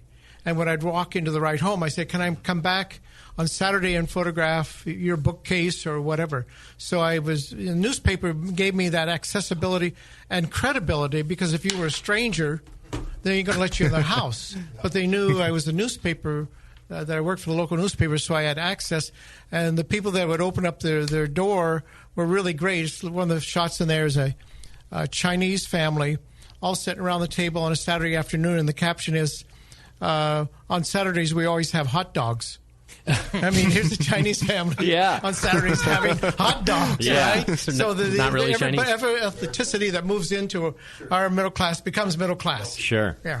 Who says we have no culture? Of course we do. We're changing cultures. Yeah, definitely. With one hot dog at a time. It was real dog, though. That's the problem. No, kosher. Kosher. Now, some of your photography, not just in the books, but was purchased in abundance, too, didn't it? I have in my notes here that some famous people bought your stuff. Let's see. Edward Scissorhand, what's that producer's name? Oh, Tim Burton. Tim Burton was one of my, gave me $5,000 on buying stock in one of my companies. Okay. Let's see. Francis Ford Coppola's daughter. Sophia. I think the mom wanted to print. That's the one with the kids of the 8th grade graduation dance with little tinfoil stars. Yeah. And some other people. Okay. Elton John? Elton John bought a huge selection of photographs. Really? Yeah. People say, did you meet him? I say, no. I mean, he has an agent that travels all over the world. Yeah. They go into the gallery in San Francisco and they bought $30,000 worth of prints. I see. And then, because it's the money split with the gallery. Yeah. So $15,000 came to me, and I said to Eric and his brother, I said, "You want any of this money?" And they said, "No, Dad, it's yours." I said, "Good." I was going to give it to you anyway. So I loaded. I had a Honda at the time. I went and got a cardboard box and put my socks and T-shirts and pants and. Boom, disappeared for 3 months and drove across the country. Okay. And so I used to have a brewery, so I would visit breweries, but I'd made a list when I had a magazine of just small distilleries. So I visited some small distilleries on this trip. And then when and I knew, of course, St. George. Yeah. Because he had made some whiskey for me from Buffalo Bill's place. So okay. I knew him. And I'm sitting in a coffee shop and I said, wait a minute, there's no trade association. I should form the American Distilling Institute. So you just drive your car down, pay the $20 to the county. Yeah. Do your DBA. You go on the internet, get your federal ID, and then you go to the bank and you deposit $100, and now you're in business. Okay. How do you generate money? Yeah, I have no idea. You hold a conference. Okay. And so the first conference. What year was this? This was 11 years ago. Okay. So the first conference, we had 86 people come. Okay. I think there was 4 vendors. And the last conference in Seattle, we had, I think, 94 vendors and 1,000 people. Okay. So the renaissance, like in brewing, is happening now in distilling. Now, hang on just a sec, because I don't want to skip over how we got to this point. It sounds to me like you were doing pretty well as a photographer, and then you started the brewery venture. Were you not doing well as a photographer? Why the brewery? I was married and had kids in suburbia. You can't make a living in photography in suburbia unless you shoot weddings. Okay. It's not as a photojournalist, or you're going to travel all over the world shooting, and that's no lifestyle. Pretty soon you got a wife that's really pissed off because you're gone for 3 months to Italy to photograph something. Or as opposed to normal pissed off. It's not a good national. Those guys at National Geographic do not have an easy life. You're gone for 8 months, like that. You come home and if you don't have you got cobwebs in your house. Sure. So you saw the brewery opportunity as a chance to have some roots and maybe make some real money for your family. Yes, put my kids through college. Okay. Yeah. And then somewhere along State the line, college. That's right, Eric. Right. Start a community too. There's no Harvard money in beer. There's no Harvard money. Yeah, right. And so, at some point along the way, then you get into distilling. You become a fan of that. Yeah. Well, as I said, St. George had made some whiskey for me, and the light bulb came on. I should do the American Distilling Institute, and so I took that. I made another trip across America. I think I've driven across the country 3 times now, and I just visited distilleries on these trips. So pretty soon I know everybody, and I begin to really see the patterns of what's going on and see. We publish a magazine, we publish an annual directory, and you begin to see where the industry's going. And, of course, I belong to the Association of Brewers all this time to go to those conferences. Yeah. And no, I didn't want to do that. I can't walk in the room where there's 12,000 drunk people anymore. Yeah, it's an enormous amount of people now. Yeah. So I just went into the direction of a trade association and offering classes. We publish a number of books, and then the trade show. Okay. And so, do you know what your membership looks like now in this association? The database has 8,000 on it, but as you know, only 3,000 read it, right? Yeah, of course. And the magazine goes to about 7,000, but actual paid people, probably about 900 pay to come into ADI. Okay. So, I'm an honorary member, I'll have you know. I was sent, you sent me a plaque and the magazine. Yeah. I read every page, Bill. Did you really? No. We don't write too many technical articles. No, it didn't. But absence back, brandies are coming back. Well, there's a resurgence. Gin is really big now. Is it? Basically, the same thing that's propelling craft beer, this artisan small batch thing, is working in distilling again, right? And everybody wants to be green. Yeah. We're talking about dealing with a farmer who's going to grow our barley. Okay. So we can make our whiskey from California barley. Beautiful. All right, I want to talk about that and your new projects. How about this? I got to take a break. We'll come back. We'll talk about the new project and what's happening, because you're involved in that now too, right, Eric? Yes. Is this the first of your father's ventures that you're personally involved in? Besides brewing at Buffalo Bill's when I was 17 for about 3 months, yes. And let me ask you this: Did you homebrew with your dad either when you were a kid or you did? Yeah. Throughout the ages, yes. You're a homebrewer now too? Oh, for sure. Okay, so he got you. You made wine before you made beer too, didn't you, Bill? You want to hear that story? Yeah, give me that. You ready? Yeah. So when you live in a rural farm community, your parents say, you should go to vacation Bible school. Okay. So the close awesome. Thanks, Dad. There's something to do, right? Yeah. In the summertime, besides changing water sprinklers in the pasture. Okay. So Keith, the neighbor kid, and I would walk to vacation Bible school, just to go look at the girls, I'm sure. And at one of the sessions, they talked about Jesus turning water into wine. So I turned to Keith and I said, wait a minute, we got some grapes growing on the back patio. Yeah. Go get the wheelbarrow. I love it. I'm into this Jesus thing. Yeah, what do you think, you're Jesus? We're thinking about it. So we get the wheelbarrow. You leave out the middleman. Yeah. Right. We cut the grapes off. We go down to the barn. And my dad had some big wash trays there, metal wash trays with some lumber on it. And we pull the lumber off and dump all the grapes in there and take a 2x4 and smash it up. And you got all the stem and crap, and we dug it out the best we could. And then we took it out by the barn, dug a hole, and buried it. We didn't want any evidence that we'd been doing anything. Sure. Then we cover it back up with lumber, and we go away. Then about 3 months later, I said to Keith, we better go check our wine out. Oh, God. So we go out to the barn, lift the things off, and there's kind of this green mold growing on it. And, of course, I take a mason jar, dip down into it, and I said to Keith, you drink it first. When you put it to your nose, you couldn't drink it. So now we got a problem. What are we going to do with that juice? Yeah. So we get a bucket, drain it out in the bucket. I go out in the pasture, pour it out in the pasture, 1 bucket, 2 buckets, 3 buckets out. Then we drag the trays out, get the garden hose, rinse it all out, get rid of all the evidence. And then I look in the bottom of the wash trays, and there used to be zinc, and now it's shiny metal. We had made rat poison. Wow. Heavy metal rat poison. It would have killed us for sure. Wow. So about 2 months later at dinner time, my dad said, I was out in the pasture, and there's these big rings of dead grass. I look at him and I said, aliens. I said, flying saucers? Yeah, no kidding. See, you're lucky. Circles. I mean, you're really lucky, because I'm kind of stupid. I would have drank it anyway. It's bad, but I'm looking for... Just to get high. You couldn't drink it. You couldn't drink it. You couldn't, even if you wanted. You wanted to, but you couldn't. Wow. You would throw it. Your body would have puked it up. No. Yeah. Did you ever make a good batch of wine after that, or was that it for your wine messed with making wine. days? We bought the can of malt that had the little piece of paper. Do not dilute with water. Okay. Do not add yeast, and do not drink it. Sure. So that's how we did it in a 5-gallon bucket. Okay. You never tried that fermentation method again? Nope. Oh, okay. The little with can a beer? of yeast came with a little packet of yeast. Yeah. Wow. All right. Let's talk about the new place here in just a minute. We're going to take a break. We're going to talk about their new venture, which I'm teasing you with it right now because I think it's really cool, and I'm excited to be able to talk about it. So hang in there. We're talking to Bill and Eric Owens, and they got some exciting stuff happening here in California. I think you've been great for California, Bill, and this new one is even better. So hang in there. It's The Session, and we'll be right back. You're listening to the Brewcasters. the Brewing Network.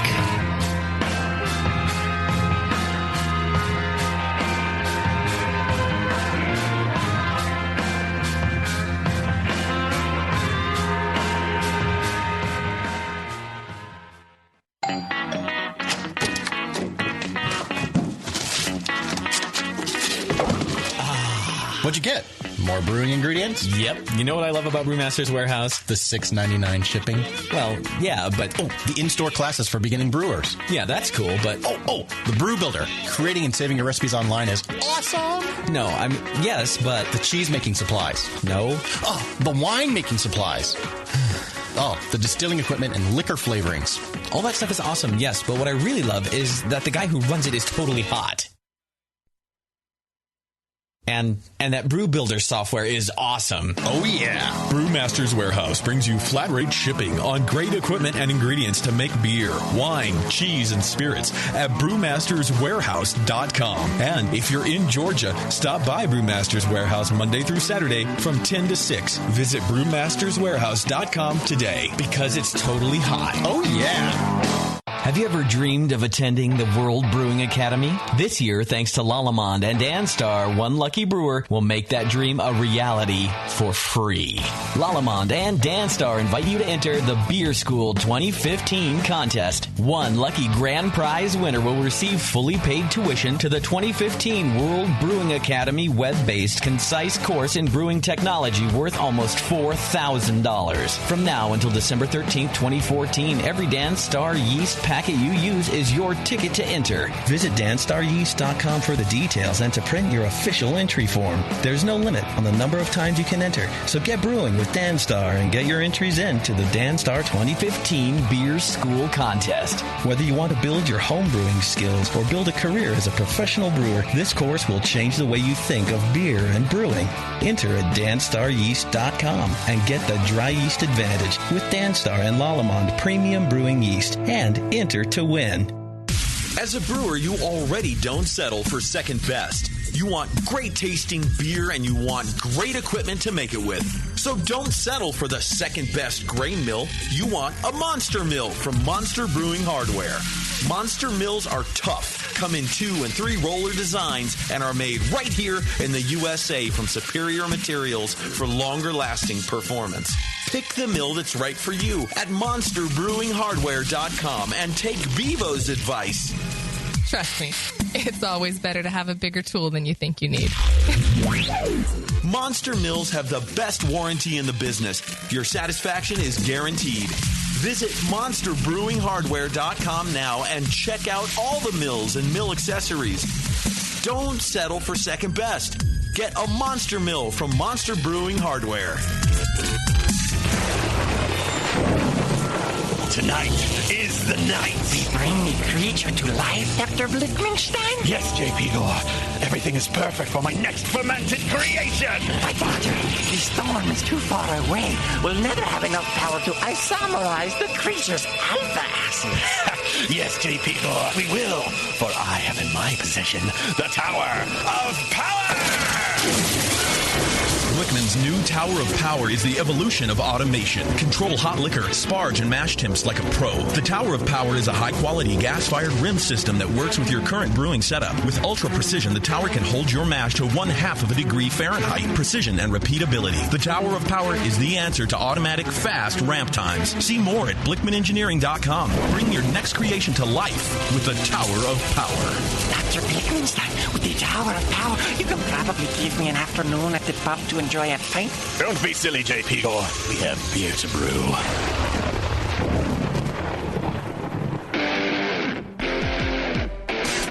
A few things happened 30 years ago. ARPANET migrated to TCP/IP, and the Internet was born.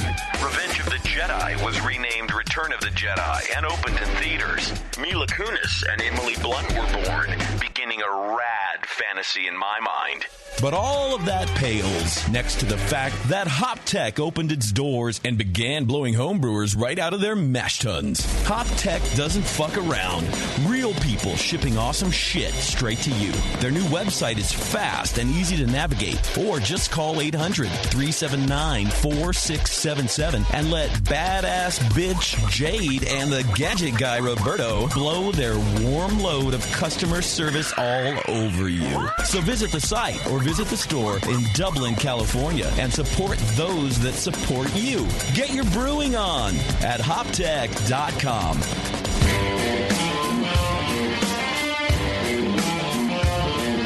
Brewcasters are back. 888-401-BEER. Whatever.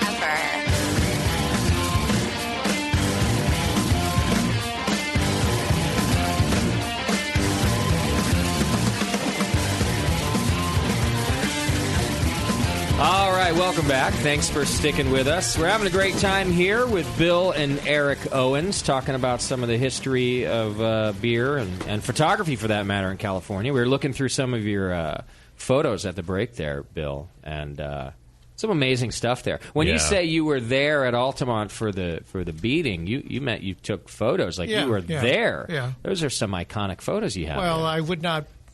When Rolling Stone magazine published the photographs, we used 3 different aliases. Oh, really? I think the Hells Angels would have came and murdered me. Wow. Don't you think? Yeah. Yeah, you have sure, their faces, you had their I faces. wouldn't publish my name for 30 years. Wow. I get email from the movie on YouTube, and I won't answer anybody. Really? Yeah. It's over with, you know. Yeah, absolutely. I didn't think about that. I don't want to be proud of violence. I want to be proud of suburbia. What's that American dream? What do you work for? You work so you can have 2 cars, and 2 weeks paid vacation, and a canoe. You know, yeah, and a canoe, and all the tools. That's no, not a canoe today. You have the new kayaks. Yeah. Or windsurfing or whatever. Look at all the hobbies out there. Skimboarding or whatever it is. I have a kayak. Does that mean I've made it? You made something better. Yes. Yeah. Have you ever used your kayak, Bevo? Well, Sam has. Right. Great. Of course. Yeah.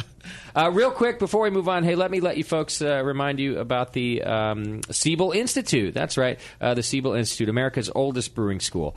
More courses than any other brewing school are offered there, which include like their advanced homebrewing course. You don't even have to want to become a professional to learn more about your hobby. You could take the advanced homebrewing course, craft distilling and beer styles course for any of those looking to ace those beer knowledge exams. Professional level brewing courses available, both campus-based and web-based. So if you don't have time to move out and go to school, you can still do it online. Faculty include some of the best-known and most respected instructors in international brewing. So go check them out over at Siebel Institute. Good people who have been supporters of this program, and just great courses that they're putting on over there. So Bill, and Eric, for that matter, you guys have a new venture that you're doing here, and it's exciting because it kind of incorporates all of the things that you've been interested in over the years, right? Tell us about where you guys are looking to open Owens & Sons Malt Company. Tell me about what it is and where this idea came from. Yeah, I'll do the first part, then I'll give it over to Eric. I've owned a brewery before, 3 of them, so I know how to brew beer. I have 2 stills that are one of them located up in Petaluma, so I know how to make whiskey. Yeah. And the only thing I don't know how to do is malt. Okay. And there's only 10 malt houses in America, so Eric and I went and visited a malt house. So, I've long loved brewing, living in the Bay Area. So many good beers, so much good food out here. And, I've seen my dad in his highs and his lows. He talks about all these great things, but not all of these things make money and pay the bills. And so, I've been long interested in his businesses and been we've homebrewed many a time on the back porch, and his ADI is really starting to take off now, and so I'm becoming more and more involved in that. And a couple of years ago, we took a trip to Colorado and went out to Alamosa and saw Colorado Malt Company. It's some guys, some farmers on there on a 400-acre farm out in Colorado, and they used to grow barley for Coors. And they've gone through their various iterations, but they have sort of taken things into their own hands and built their own malting equipment out of, once again, used dairy equipment.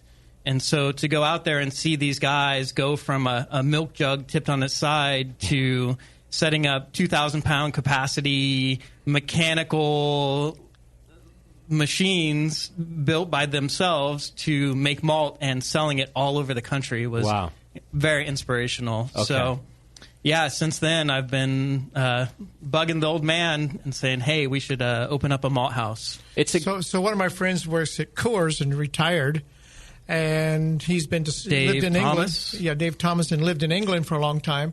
So on his days off, he went and visited all those distilleries. So I said to Dave, let's do a book on malting. Okay. So he spent about 10 months writing this book. So this is one of the few books I've done where it sold like 50, 60 copies within 10 days. It's the Craft Maltster's Handbook. Right. People want to know how to malt. How do you do it? You know? Yeah. And so we know also a lot of brewers are very interested in the malt because the malt comes from the big corporations. How do you build? Most of the malt houses are not much bigger than this room. Yeah. The kilns, I mean. The kilns are small. The malts will be bigger, but you can take grain from a local farmer, turn it into malt, and you take that malt and you turn it into beer, and you take that beer and you turn it into whiskey. Yeah. Okay. So that's the food chain. Absolutely. Yeah. You're right that brewers are interested in it. And in the course of this show, over 9 years or so, we've talked about all sorts of, obviously all the beer ingredients. And we've talked to different individuals who are making their own ingredients, growing hops at home. But the one that always comes up that nobody has any great information about is doing your own malting. A lot of home brewers some of them do it on really small scales, but it's more just an experiment. But to really do it, and now you've got all of the ingredients that you've made, right there by yourself is really a good idea. So the book's fantastic. Where can people get your books, by the way, Bill? Because we mentioned a couple of them. You can find it on Amazon, but you can buy it directly from us. We have a book publishing division called whitemulepress.com. And we have 20 or 30 books there now on gin, rum, how to make moonshine. Okay. Excellent. Whiskey. Yeah. I started all these books also. Here's how you get your federal license. Don't be doing things that are illegal. Sure. Because your neighbors will turn you in. Yeah. Go get your license and do it right. Yeah, my neighbors turned me in, and I wasn't doing anything wrong. We were just doing a radio show over there, but they were convinced we were filming porn in the garage. We had all the windows blacked out and everything. All the screams probably gave it away. Yeah. Well, this one that we're talking about now is the Craft Maltster's Handbook, so you can go search it on Amazon or get it at the book company there. Owens and Sons Malt Company, though, is not just you're going to do your own malting, but it's also going to be a distillery and a brewery. Do I have that right? Correct. All in one shot. Yes. I love this idea. Yeah. You can do it all right there. It's not been done. But other people will buy your malt. You'll sell the malt that you make, right. Not just for the brewery and the okay. Right. So, no one's done it all in one roof like that. Right. Plus, it's going to be floor malting, so you walk in and you get a bed of malt 35 feet long on the floor drying. Yes. So they get to really see the person with a rake raking that grain. Yeah. And then you got steam coming off the kettle, and you're brewing and you're distilling. And wow. We'll also have a multi-tap like this place here. It's a little bit of heaven over there. Yeah. I went to a floor malting place in England once. And it really is a fascinating process, and the extra time that it takes to do the floor malting. But the brewers that I spoke to swore by it. They really felt that floor malting was the way to go when you wanted to get the best malt. Why did you choose that method instead of some of the more modern? Number one, there's no equipment available at the next step up. Okay. And floor malting, we're designing a tank right now for soaking the grains. The tank's about $1,800. So you're not out, or we could use a tote, which is a stainless steel tank, to soak the grains in. So floor malting is a lot less expensive because if you did the other type of system is called a Saladin box, and the box is about as big as this room, and it has these augers in it that turn like this to turn the grain over. And they have big chains on it. You walk closer, you just know you get your arm caught in that thing, and it's gone. Yeah. And from there, it's scaled up to the monstrous factories that's doing batches that are 10,000 pounds at a time. Yeah. So there's for you to figure out how do I scale that down, and like the first brew pub, how do I scale that down and make this doable? And so we know floor malting, we can do that. Okay. What is the basic process of malting for our listeners?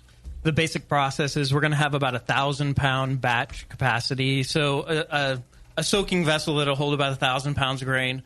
Soak it on and off for about 2 days, throw it down onto the floor, and you basically let it sprout. The floor is going to be air conditioned to keep everything cool, and you just sort of rake it and move it along the floor. At the end of 3 to 4 days of sprouting, then we'll scoop it up and throw it in a kiln. After 24 hours in a kiln, kiln's kind of like a big oven, just blowing hot air through there. Maybe take it up to about 200 degrees, and then there's a lot of different ways a lot of different types of malt. So there's different ways of processing that malt and different final ingredients. You can then take it and roast it for deeper, darker colors and flavors. So it gets soaked in water, and that is that germination there, or yes, it germinates there. Yes. You take it out of the water, you spread it on the floor, and you keep rotating it. In this case, with rakes manually.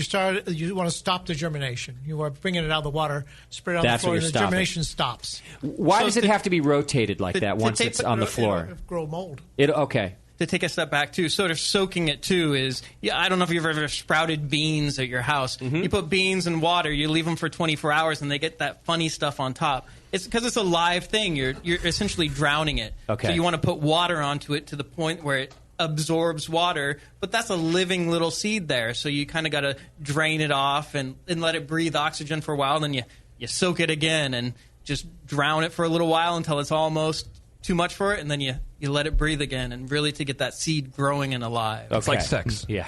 Sounds a lot like it. You drown it, longer. and then you let it breathe a little bit, and you drown it again. I love that category. Me too. Yeah.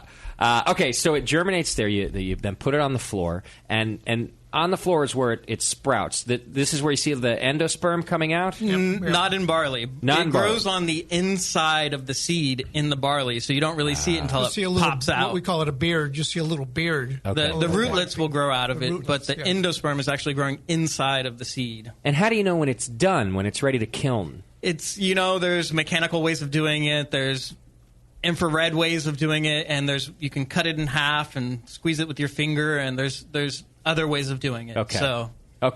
So at this point now, it's been on the floor. You've had to rotate it and rake it several times. About how long is that process there? 3 to 4 days. 3 to 4 days, and then it goes into a kiln. Mm-hmm. And now the kiln's pretty important, right? Because you have to decide at what temperature and for how long you're going to roast these, basically. Exactly. Well, you got to blow air off of it just to kind of dry it. Okay. But really, the kilning process is to stop the germination. So bringing it to you're decreasing the moisture back down. So, but not you're making a pail from there, right? You're not really making anything that's high roasted or lots of flavor. You got to put those into another, coffee roaster or whatever equipment we can figure out. Kind of a second kiln, basically. Yes, to kiln it, to turn it into those chocolates or, yeah. So at this, if we're talking pale malt here, so after this kilning stage, it's basically done and ready for brewers at that point when it comes out of the kiln? You would put it through a machine, you would de-beard it. You want to get that little piece on the end off. Okay. So it just tumbles it, the little piece comes off, and then you go through a mill. So you want to mill it to, in our case, 32 thousandths, and then you'd go to the mash tun and the brewing and mash in. Got it. And out of the mash tun comes green beer, and it goes to the kettle to make wort, or it goes to the fermentation tank and makes wash for beer. Okay. So out of the mash tun, you can get two products from that little tiny piece of grain because the enzymes are natural, and away you go. Yeah, okay. Now, Bill, I have to know, all of the malting equipment, are you buying it at a junkyard? No, we have to build it. You're going to have to build it this time. Where do you learn to build this equipment? We eyeball it. Okay. You look at something and say, we was at another distillery and we were looking at a stainless steel tote. And a tote is usually 4 feet by 4 feet by 5 feet tall.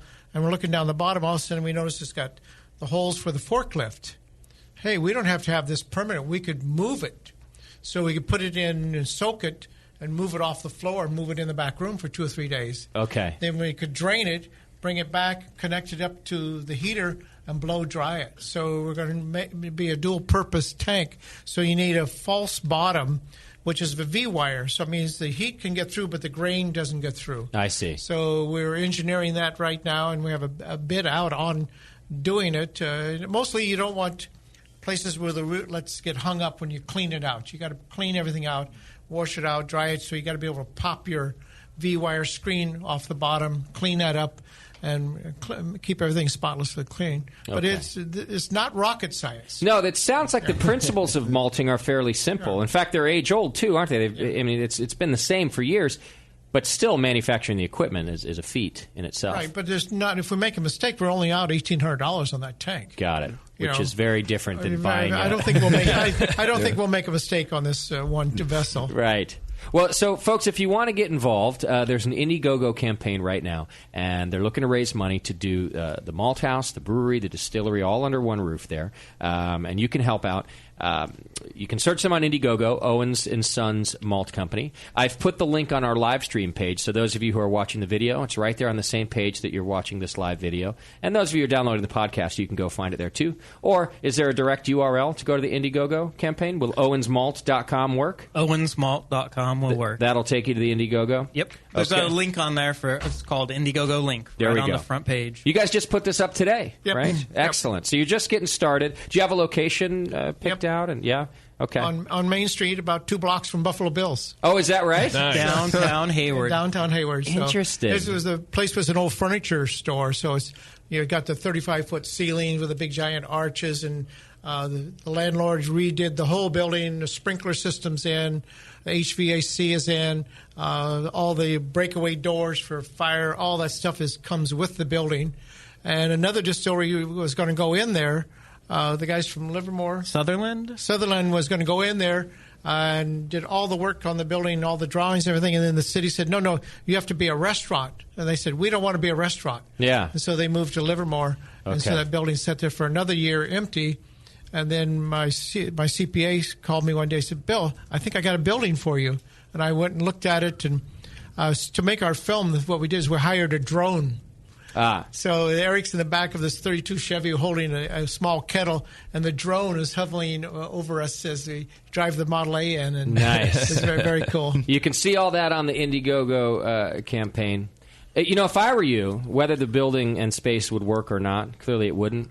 I'd go by the print shop just to you know what I mean? Just because. Just to go back and get that goddamn shop out of there. Yeah, move on.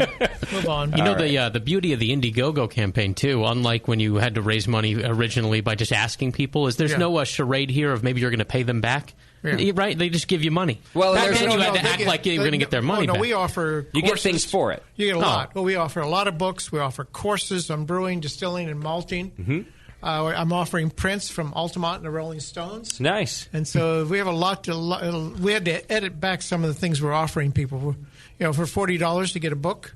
You can get a membership to the Distilling Institute. ADI and the password for the spreadsheets. Okay. What is the Altamont prints? What do I got to donate to? What's that going to run me? They're about a grand each. A grand? Ooh. Oh, yeah, I'm looking at it right now. See? Bill Owens signed prints. A grand. You contribute a grand. Scott, we'll split it and we'll tear it in half and we'll trade halves. Oh, how do we decide who gets which one? Every 6 months we'll just trade we'll switch? halves. Oh, okay. Yeah, let's do it. You can choose. You get your choice too. You can choose from the naked guy. Make a copy print. Get it over with.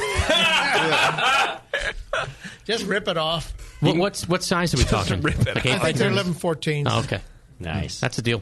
5-day advanced courses to take. That's in the distilling process, I assume. Definitely. So what about the? Choose from the following: naked guy. Yeah, that's what I was saying. That's the first one you showed me. I think, which I think is pretty good. I mean, the guy has a tight butt. What are you going to do? You want the left butt cheek or the right one, JP? No, it depends. To split it. Yeah. My favorite is the two guys selling acid for $1, and they're passing a J back and forth. And one's like mid-toke, and he's holding it in. You know that joint face you get. And this is only $1. Yeah, it's $1. Yeah, which is a steal for 13 hours. Live for more acid. What are you going to do? All right, so you can go support over there, owensmalt.com, or search Owens and Sons Malt Company. Now, what about the brewery? What are you guys going to do for a brew house? Well, I think we have a real serious problem that the standards of beer today are way up there. They certainly are, and we're going to hold you to it. We'll be buying a complete... first, I wanted to do a nano system, just 3 barrels. Okay. And I decided against that. Yeah. And so we'll be a 7-barrel brew house, and we'll be brewing primarily for our customers who come through the door. Why did you decide against the nano?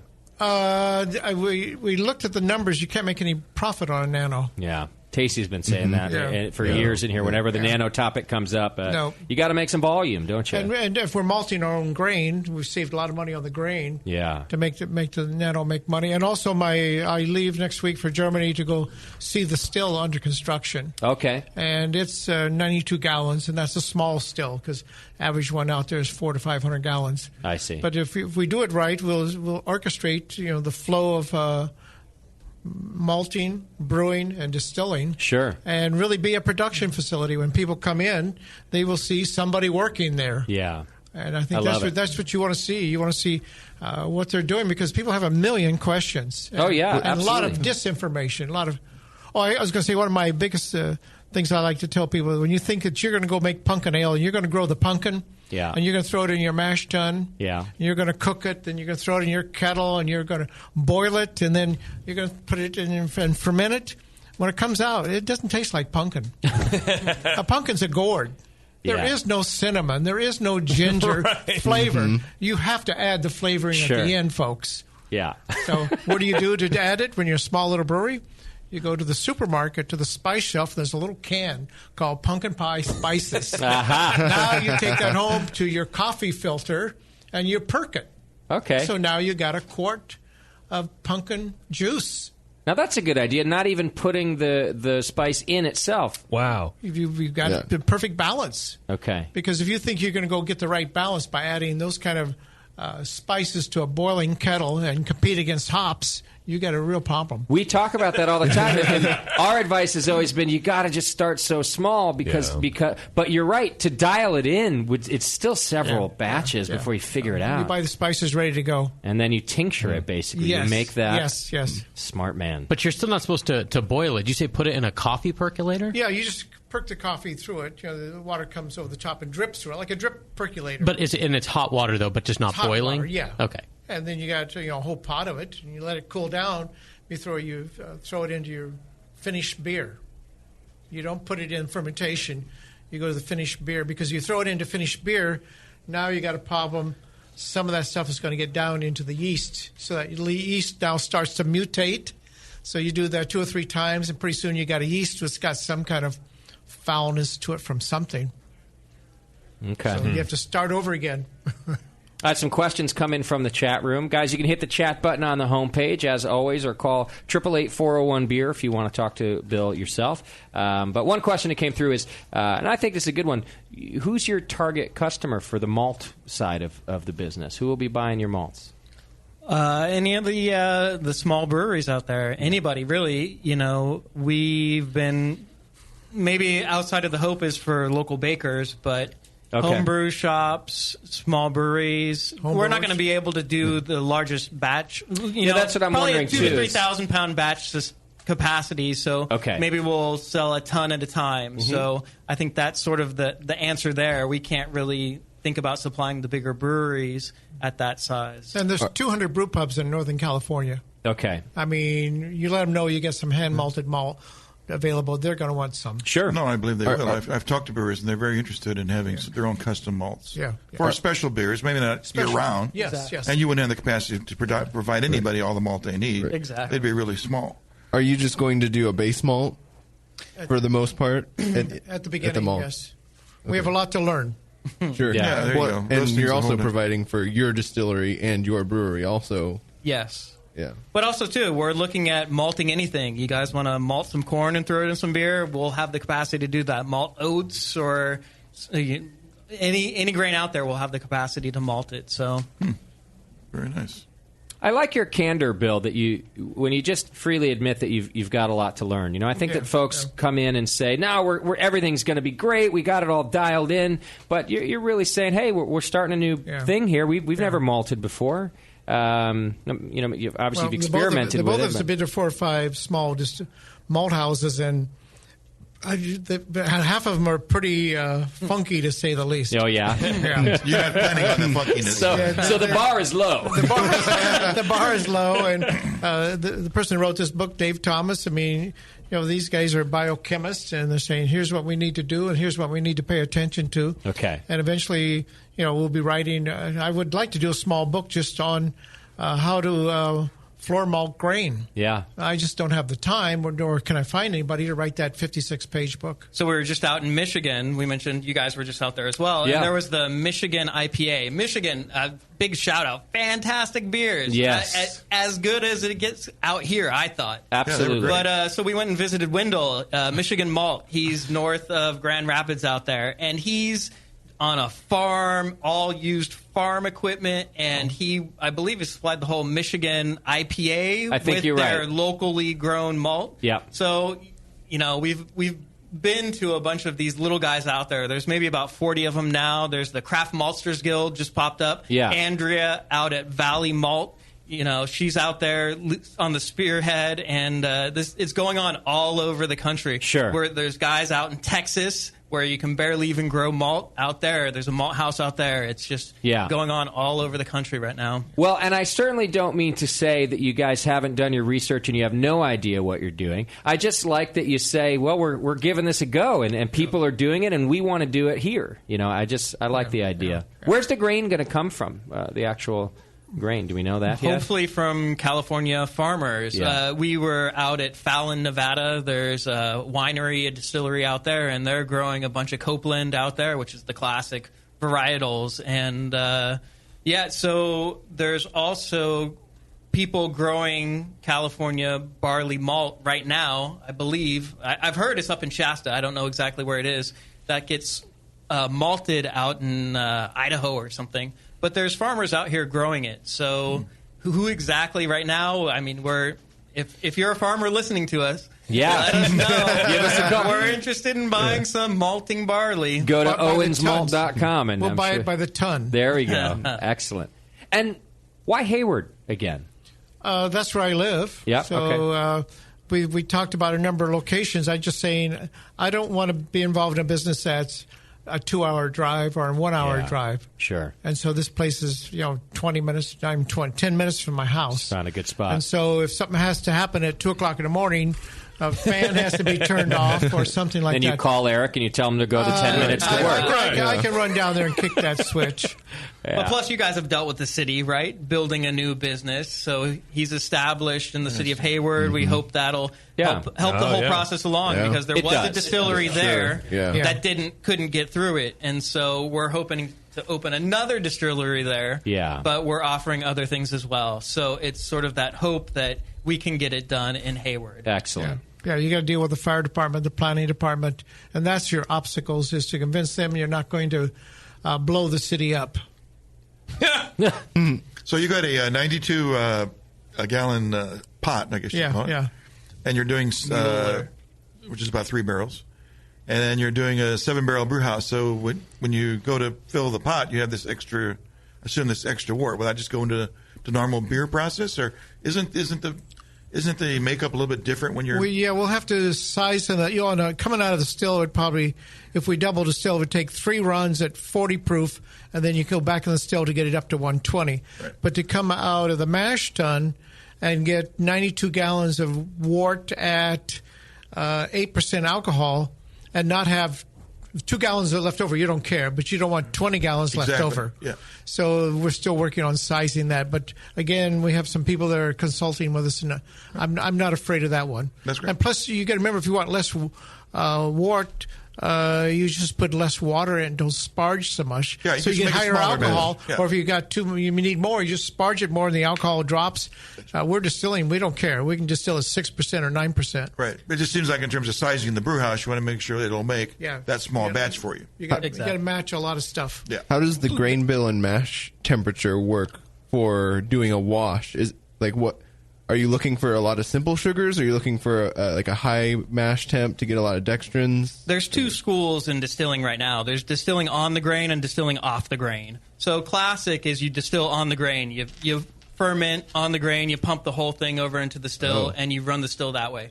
There's maybe 5 or 6 guys now making beer washes. It's not as popular, but it is essentially you make a beer wash and throw it right into – you don't throw your hops in there. But, whatever beer recipe you can think up, you can run through that still. Yeah. So when's the fermentation take place in that case? Where does the alcohol created? That's what's right in the pot? They just never allowed her. You have fermentation tanks for that. Oh, I see. But, I mean, you can water it back. I see. But you don't want to make, I think your question is, would you make 12% beer to distill from? And the experiments and stuff been done, the answer is no. Usually you want to be 7 to 8% beer. to make your best whiskeys. And most of those distilleries out there, especially all the corn guys, they're 4 and 5% alcohol. Huh. They're very, very inefficient. So that means 96% of what they're doing gets thrown away, and they're just going for that 4%. But with barley, we can get a better yield for sure. Now, what about the malting on that barley? Do you do it differently if it's for a wash versus like for a beer? The malting, I think you'd be consistent time after time. It'd You be want the pretty much the same same. yield from that barley. I mean, I know sometimes in brewing you want more protein for, head retention and things like that. I mean, that's not a concern. You're looking for us. more just for starch, right? When you're doing for the alcohol. Yeah. To distill. Just going for the alcohol. But also, too, you throw those black patents in there to try to get complexity of flavor out of those washes and hope that 120 Levy see how Bond. that pulls across into Really? the, Oh, yeah. Well, that's great. Are you going to do any like pilot batching? No. You're gonna We have to go for it. Well, 90 gallons isn't that much, I guess, so it's not like... Yeah. Plus, in distilling, you can't make a mistake. We can redistill it. You can just If you make a mistake in blend wine it or back. beer making, you're dead. Yeah. We just take it off and run it and distill again. Yeah. It's called distillation. Right. How much yield I would love you- it when everybody says, "Is it organic?" What do you mean? It's organic. We strip the color. We strip it. Everything, it's alcohol. It's organic. Yeah. It'll kill you. Is it gluten free? I like your attitude. We're just going to go for it. Okay. Yeah. Batch nothing. Why not? All right, go to owensmalt.com. You can check it out. You can find their Indiegogo page there. They got a great video. I think our good friend Fal Allen makes a cameo in the video. Oh. You can check it out. You guys are having a launch party. It looks like on October 18th. Is that for the Indiegogo. For the Indiegogo Yep. to help raise money there? Tell me about that. Is this the one that's sponsored by Buddy's Bites and Brews? Yep. All right, go to buddiesbitesandbrews.com and check it all out. That's on October 18th from 3 to 6 p.m., and you can help support this project by going to the launch party. Free beer. Oh, I'll be there. Magic words. Actually, I think I'm But gone. you have to have contributed to the project. When is it again? October 18th from 3 to 6 p.m. And by the way, just so you all know, to contribute to the project, you can contribute for as little as $10. You know how these Indiegogo campaigns work. It's really by getting a lot of us to support a great project. So you don't have to have a whole lot of money to help support a really cool project. $10, $25. You get the distillery book for $25. You get some good stuff. Nothing's for free here. You get something out of it, too. But give 1,000. And you can get the photos. Yes. That's right. How do you want to do this tasting? I want to take a break and then do the tasting afterward. Okay. Now, Bill brought us a couple of different liquids for us to try here. Wait a second. In the studio. I'm And allergic to liquids. I know that one of them, I think, is in our cold box, and I believe the other one was in Bill's pocket, which is kind of cool. Yeah. The hot box. Body temperature. So I'm thinking we can take a quick break and then come back and do a tasting. And we can either just do this taste, but we had an idea for a little contest too, Bill. If you would, This is home brew. We just did 2 weeks ago. Still fermenting in the jug. Oh, it is. In fact, it might explode if you don't It's get fresh. to it right now. Oh. Well, that's fantastic, but that's not the only thing that we have to taste. We brought some other things to taste, and we thought we might do a little challenge. We'll talk about it here at the break and see if we can get it going, because I think it'd be fun to do. Go to owensmalt.com. You can still support the campaign. It just went up today, and I hope you do so. I want to see this place in Hayward. Yeah. What a cool local spot for us. Man, that part of the Bay Area is becoming a hot spot for all sorts of brewing activities. Absolutely. Love it. All right, we're going to take a quick break. We'll come back with Bill and Eric Owens in just a couple minutes. Hang in there. It's The Session.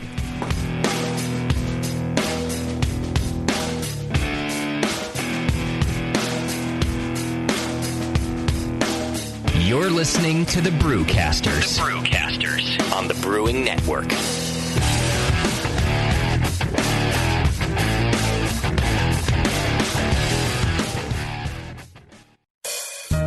Williams Brewing is your online resource for prompt delivery of quality home brewing supplies. Since 1979, Williams Brewing has offered the finest equipment and the freshest ingredients, backed by the best customer service in the business. Do you like to mash using efficient fly sparging, but would like an easy way to heat your strike and sparge water? Enter the new Brewer's Edge electric mash water heater, a plug-in, anywhere, precisely controlled heater for strike and sparge water. Ditch the fumes and second burner and make mashing easy. Go to WilliamsBrewing.com today and browse their vast selection. That's WilliamsBrewing.com. Orders placed by 4 p.m. Pacific Time weekdays ship the same day. Brewing is easy, the Williams way.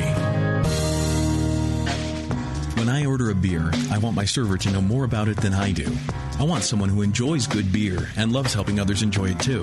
I want someone who knows how to pour a perfect pint for every beer style. I want a Cicerone. The Cicerone Certification Program is creating the type of people who help you enjoy great beer. Home brewers and craft beer lovers know beer is more flavorful and complex than ever, and it takes some serious knowledge to store and serve beer right. Cicerones know beer. There are 3 levels in the Cicerone program: Certified Beer Server, Certified Cicerone, and Master Cicerone. Cicerones are truly the sommeliers of beer. The best beer locations have a Certified Cicerone on staff. Relaxed and unpretentious. Cicerones are tested on storing and serving beer, beer styles, flavor and tasting, the brewing process and ingredients, and pairing food with beer. Learn more about your next beer guide at Cicerone.org. Certified Cicerone, because it takes top talent to present a perfect pint. Downtown Joe's, where everyone is welcome, especially if you like drinking and tasting beer. Head brewer Colin Kaminsky's favorite beers are the Tantric IPA and the Double Secret Probation IPA. But you'll have loads of others to choose from when you redeem your exclusive Brewing Network savings. Downtown Joe's is the best brewery destination and the hottest night spot in Napa. Colin invites all homebrewers and fans of craft beer to stop by and enjoy the great food and beer. Whether you're in the mood for riverside dining, live music, or just hanging out at the bar to meet a person of the opposite sex or a person of the same sex, Downtown Joe's has exactly what you're looking for. And now just mention the Brewing Network to receive $1 off your beer at Downtown Joe's. That's right, take $1 off every one of their great selection of craft beers, including the Lazy Summer Wheat, Golden Thistle Porter, and the Triple Dog Dare You. Come to Downtown Joe's and enjoy the laid-back atmosphere of Napa's best brew pub. Visit DowntownJoes.com right now for current beers, the live music schedule, or to drool over their delicious menu items. Downtown Joe's, your neighborhood brew pub where everyone is welcome. Do you know the 3 most important rules in brewing? Sanitation, sanitation, and sanitation. And no one does it better than 5-Star Chemicals. 5-Star knows sanitation. You can only sanitize clean equipment. And 5-Star knows how to clean, too. For craft brewers and home brewers, 5-Star has what you need to keep your fermenters, serving tanks, kegs, and draft lines sparkling and free of any beer-spoiling bacteria. PBW, caustic, acid cleaners, Star Sand, SaniClean, lubricants and defoamers, pH stabilizers, and more. 5-Star Chemicals has cleaning supplies, safety supplies, heat exchangers, pumps, hoses, and valves. And 5-Star is proud to offer eco-friendly products that exceed customer expectations. If you have a cleaning problem, you need the 5-Star solution. Visit 5starchemicals.com or call 800-782-7019. 800-782-7019 and get the 5-Star treatment today. Adventures in Homebrewing have the knowledge and expertise to craft their own gear and original recipes. Some of the things homebrewing.org creates and manufactures in-house are the Brutus brew stands and propane burners, the Serial Killer adjustable 2-roller grain mill with 7-pound hopper, custom stainless steel false bottoms designed to fit kegels, coolers, and mini-sized brew pots. And the BN Army receives 10% off their homebrewing.org orders when they use coupon code AIH10 at checkout. The brewers at Adventures in Homebrewing have designed a huge selection of original recipes for extract and all-grain brewing. Adventures in Homebrewing original recipes are tried and tested, proven to be of the best quality. And right now, Adventures in Homebrewing is shipping 24 of their best recipes for free. Visit homebrewing.org for the most current selection. Once you try one of Adventures in Homebrewing recipes, you'll keep coming back for more. And now, it's even easier with free shipping on these kits. And don't forget to use the current coupon code AIH10. Adventures in Homebrewing at homebrewing.org. Now it's Short and Stout with Scott the Jew. Listen to the man because he's right. Yes, it's another installment of Short and Stout, and this week it's all about the American Brewers Guild. Scholarships to it, to be more specific. I spoke to Quentin Faulkner, a man who, besides having one of the coolest names, whatever was, spelled like Falconer, like the bird, offers full tuition scholarships to the Guild's intensive brewing, science, and engineering program. Anyway, I'm not going to make this a big, long, drawn-out intro. I'm just going to let him take it away. My name is Quentin Faulkner. I'm with the Glenn Hay Faulkner Foundation, and what we do at the foundation is we offer educational scholarships to two brewing institutions. What's the genesis of this foundation? How long has it been around? How did it start? Yeah, well, it started in 2002. That was the year of my brother's passing. He was a brewer at the Wild Duck Brewery in Eugene, Oregon, and he passed away unexpectedly. And there was a big grassroots effort and to establish something in his name. And education had always been a really important theme in our family. And Glenn had gone to the Siebel Institute, and so it was natural to get in touch with the Siebel Institute and start offering a scholarship. We started with one, and now we're up to 3, and we've been doing it for the past 12 years. If you don't mind me asking, how did he die? He was working on his VW van, and I don't know too much about cars, but it lurched forward and unfortunately fell on top of him. So, my goodness. Well, you have no idea how close to home that hits, actually, because our host and founder here, Justin, has a VW, what is it, the camper van? Yeah. The Westphalia. Is that what it was? It was a camper van. I'm not sure it was a Westphalia. I don't know the different lines of them, but it didn't. I'm trying to remember if it had a pop-up, but he called it Humphrey, and he drove it around everywhere. And he had another VW Beetle called Bertha, so he was quite into the cars. That's a beautiful way to honor his memory. And how do you decide who gets this honor? Well, I think the most important thing is that I don't decide. We leave it to the experts.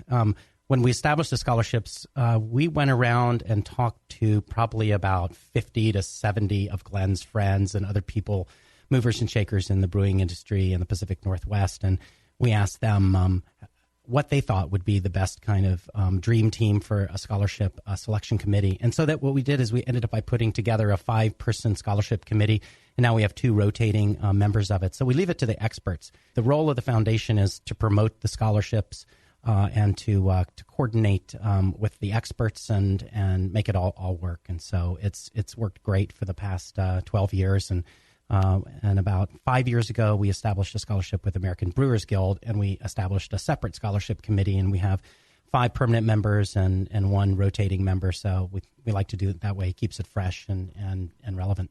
If you are lucky enough to land one of these scholarships, then what happens? Describe it. Yeah, I got to say, it's got to be a beautiful thing to be a recipient of the scholarships. There's a lot of demand for them.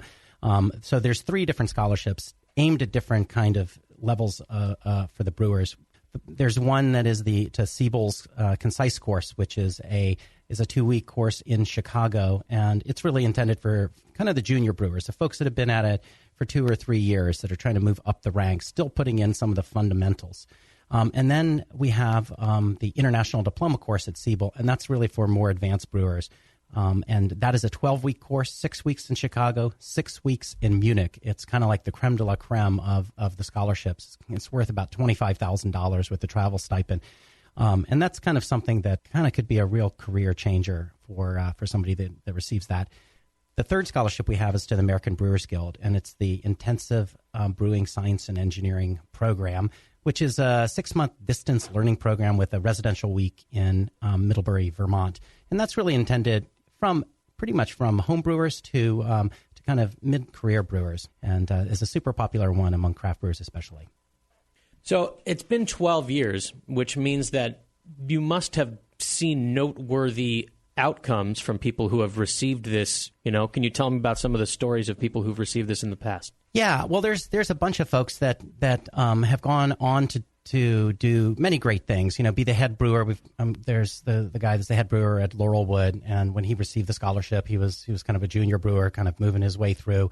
I think one of the most noteworthy things is the way that the scholarship recipients find ways to do something to support the scholarship in future years. They do their own fundraisers, or they convince who they're working for to do a specialty beer. One example would be Jacob Leonard, who was probably, I think, a year 3 or year 4 recipient. He was at Walking Man. He moved over to Widmer and really was the brains behind Faulkner's IPA. and that project helped raise funds for the scholarships as well. So there's countless examples of different ways that the scholarship recipients have found it in themselves to give back to the foundation. I think that's one of the things that is one of the strongest things about the scholarship program. Does the funding come from different places every year? Who's putting up the money? Yeah, so the funding started with the Sasquatch Brewfest, and where my brother worked was the Wild Duck, which actually closed a couple of years after he passed away. But they started the Sasquatch Brewfest, and then there was really Glenn's friends and brewers in the Eugene community kind of took the bull by the horns and made that a lasting event. And so we just had the 12th annual Sasquatch Brewfest in June in Eugene. And so that's been a really important source. We actually spun off that organization as a separate nonprofit, and the proceeds of that go to support charities that represent Glenn's non-brewing interest in the local community, whether it be kids' sports programs or alternative transportation.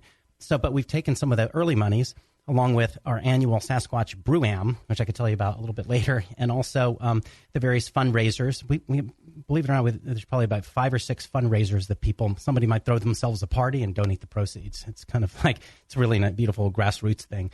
There was a Brewfest in Eastern Oregon. They raised a bunch of money, and they thought it would be a great thing to donate to the foundation. And then we also, a couple of years ago, Hop Union put together a proprietary hop called Faulkner's Flight, and they donate proceeds from that project, and it's a super popular proprietary hop blend. They donate proceeds from that to the foundation every year, and that's really what has helped underwrite the expansion of the program to include things like the international diploma course. So it does sound like there are some consistent sources, and then there are just sort of more sources every year and new sources. And so it's perpetually expanding. Yeah, exactly. And, our goal is to make sure that anybody that's a qualified applicant for a scholarship knows about the scholarship. It's a sad day when there's a qualified person that didn't know about it. So that's our main thing. And then also just to kind of spread the word about brewing education. And I think that education resonates with people, and often people are doing things and find it a good cause. And so it's kind of viral in that sense. Tell me about the Brew-Am. So the Brew-Am, we just celebrated the 10th annual Brew-Am, which is kind of modeled on the Pro-Am, basically. It's individuals that want to come and play with brewers, right? Everybody wants to go hang out with the head brewers and the key guys in the industry, or any brewer for that matter. So it attracted a lot of interest that way. But more recently, it's become kind of like a brewer party. I would say about 60 to 70% of the people are brewers themselves. And the breweries will send, a couple of teams. Laurelwood sends 2 teams every year. 21st Amendment here sends a team every year. Hopworks sends a team every year. And we're talking about, 4 to 6 people each year. So we've got a regular kind of consistent group of folks. And we do it at the McMenamin's Edgefield in Troutdale, Oregon. And I think it's one of the only events that you can have outside beer come in. So the brewers bring their beer. We have 5 different kind of stations along the way. So it's a great morning of golf and beer and maybe a little bit of golf and a lot of camaraderie and fun.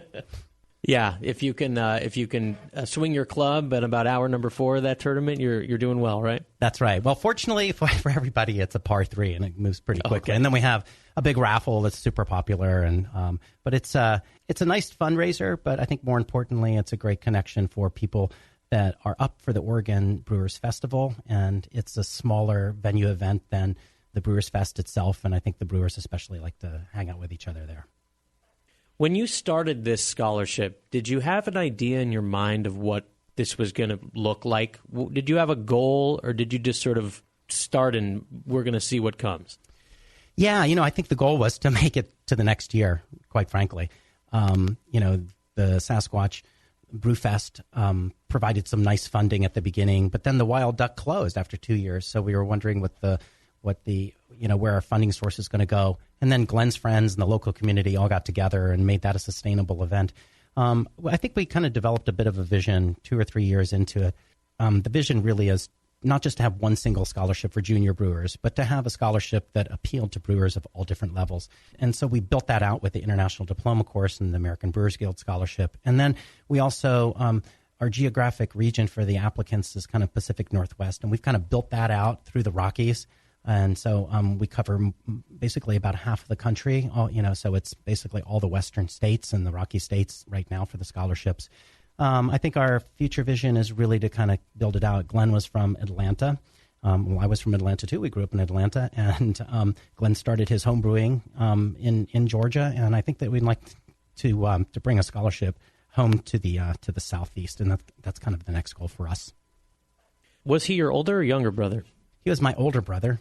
So I was forever his little brother. Even when I was 40, I was his little brother. Of course. So, of course, once the little brother, always the little brother. Yeah, Glenn was a big guy. I was 18 months younger and always 18 inches or more shorter than he was. And he had a huge, long beard. So I have a goatee, and his beard was 18 times as big. Older and bigger. You bet. Wow. The short end of every stick. Yeah, that's right. Yeah, but he looked after me. He was a great guy. Do you have other siblings? Nope, it was just two of us. What do you think he would say if he saw this scholarship today? Well, I think... to the extent that question is answerable. Yeah, well, it's kind of hard to answer. It's hard to see that. But I think he's a super emotional guy. He'd probably just, grab everybody in a big bear hug and say thanks. What do people do if they wish to inquire, or you're going to hear everybody listening to this is wanting to know how in the world they can get their grubby little paws on some of that scholarship money. So how do they do it? You could just go to you can go to the Siebel website and go to their scholarship page, or you can go to the American Brewers Guild and go to their scholarship page, or you can come to our website. You can always go search for Faulkner Foundation, spelled like Falconer, like the bird. So Falconer Foundation. So it was Glenn Hay Faulkner. And you'll find our page there, and you can find all the information there. You can find the information about the various events. We're linked to the Brewfest, which is, as I mentioned, is our sister nonprofit. You can find information about the Brew-Am as well. And 2 scholarships that are offered in the springtime. Those are the Siebel scholarships, and 1 scholarship in the fall, and that's now the fall. I guess it's summer, but we just launched that scholarship today, as a matter of fact. So we'll be taking applications through mid-November for the ABG scholarship. We're always looking for people to help spread the word. If you know of a brewer that a home brewer or a professional brewer that is interested in advancing their career, look at the scholarship. Kind of the way I think that the way that we look at life is what makes a good brewer. It's passion. It's hard work, and those kind of things are intrinsic, and talent and artistry. Those things come from within. And the thing that sometimes brewers don't have is the financial resources to go and get us the education. And so that's kind of the role that we play. And so we want all those people that have all those other great intrinsic qualities to look to us to help them complete the package. So no skill level is off limits. Is that fair to say? Yeah, actually, we've had home brewers, but usually, a home brewer that prevails against some junior brewers is a pretty special home brewer. Somebody that's not just kind of dabbled, but has accomplished something in their own right as a home brewer. So of the maybe 28 scholarship recipients, we've had maybe 4 that were home brewers. But of the 28, I would say that 28 started as home brewers as well. And that's kind of, that's the fact of how the industry works, but also kind of what we're all about as well. Well, I hope you hear that, everybody, because he's talking to you. You guys are the special home brewers that are making the commercial quality beer at your houses. So this is a scholarship that is made for you. That's it for this week's Short and Stout. Thank you to Quentin Faulkner for making the trek out to the Hop Grenade and sitting in with me and telling me all about his brother and his awesome scholarship program. This has been Short and Stout, and until the next one, this is Scott the Jew saying L'chaim.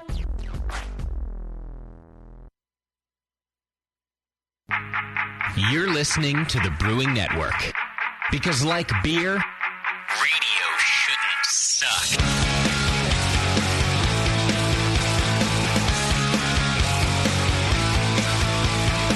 Yes, sir. Thanks for hanging out with us. We heard a little short and stout segment from our very own Scott Moskowitz in there about the Glenn Hay Falconer Foundation, which is, if you were listening, just really an awesome foundation. It's been around for a few years now and providing scholarships for brewers. It's really a great situation. So go check them out. I think they said you can go over to the Siebel page and get information about it. You can, and weirdly, his name is Faulkner, but it's spelled Falconer. And it's Faulkner. As I told him off the air when he was in here, I would be pronouncing it Falconer. Yeah. Right? Well, and that's how it's been pronounced to me for years. I've gone to they have a golf tournament around the Oregon Brewers Festival that's also a fundraiser for that, too. And I remember everybody saying Falconer.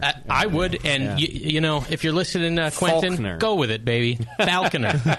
All right, so a great segment there from Scott. You can just check it out. Thanks for tuning in during the break there.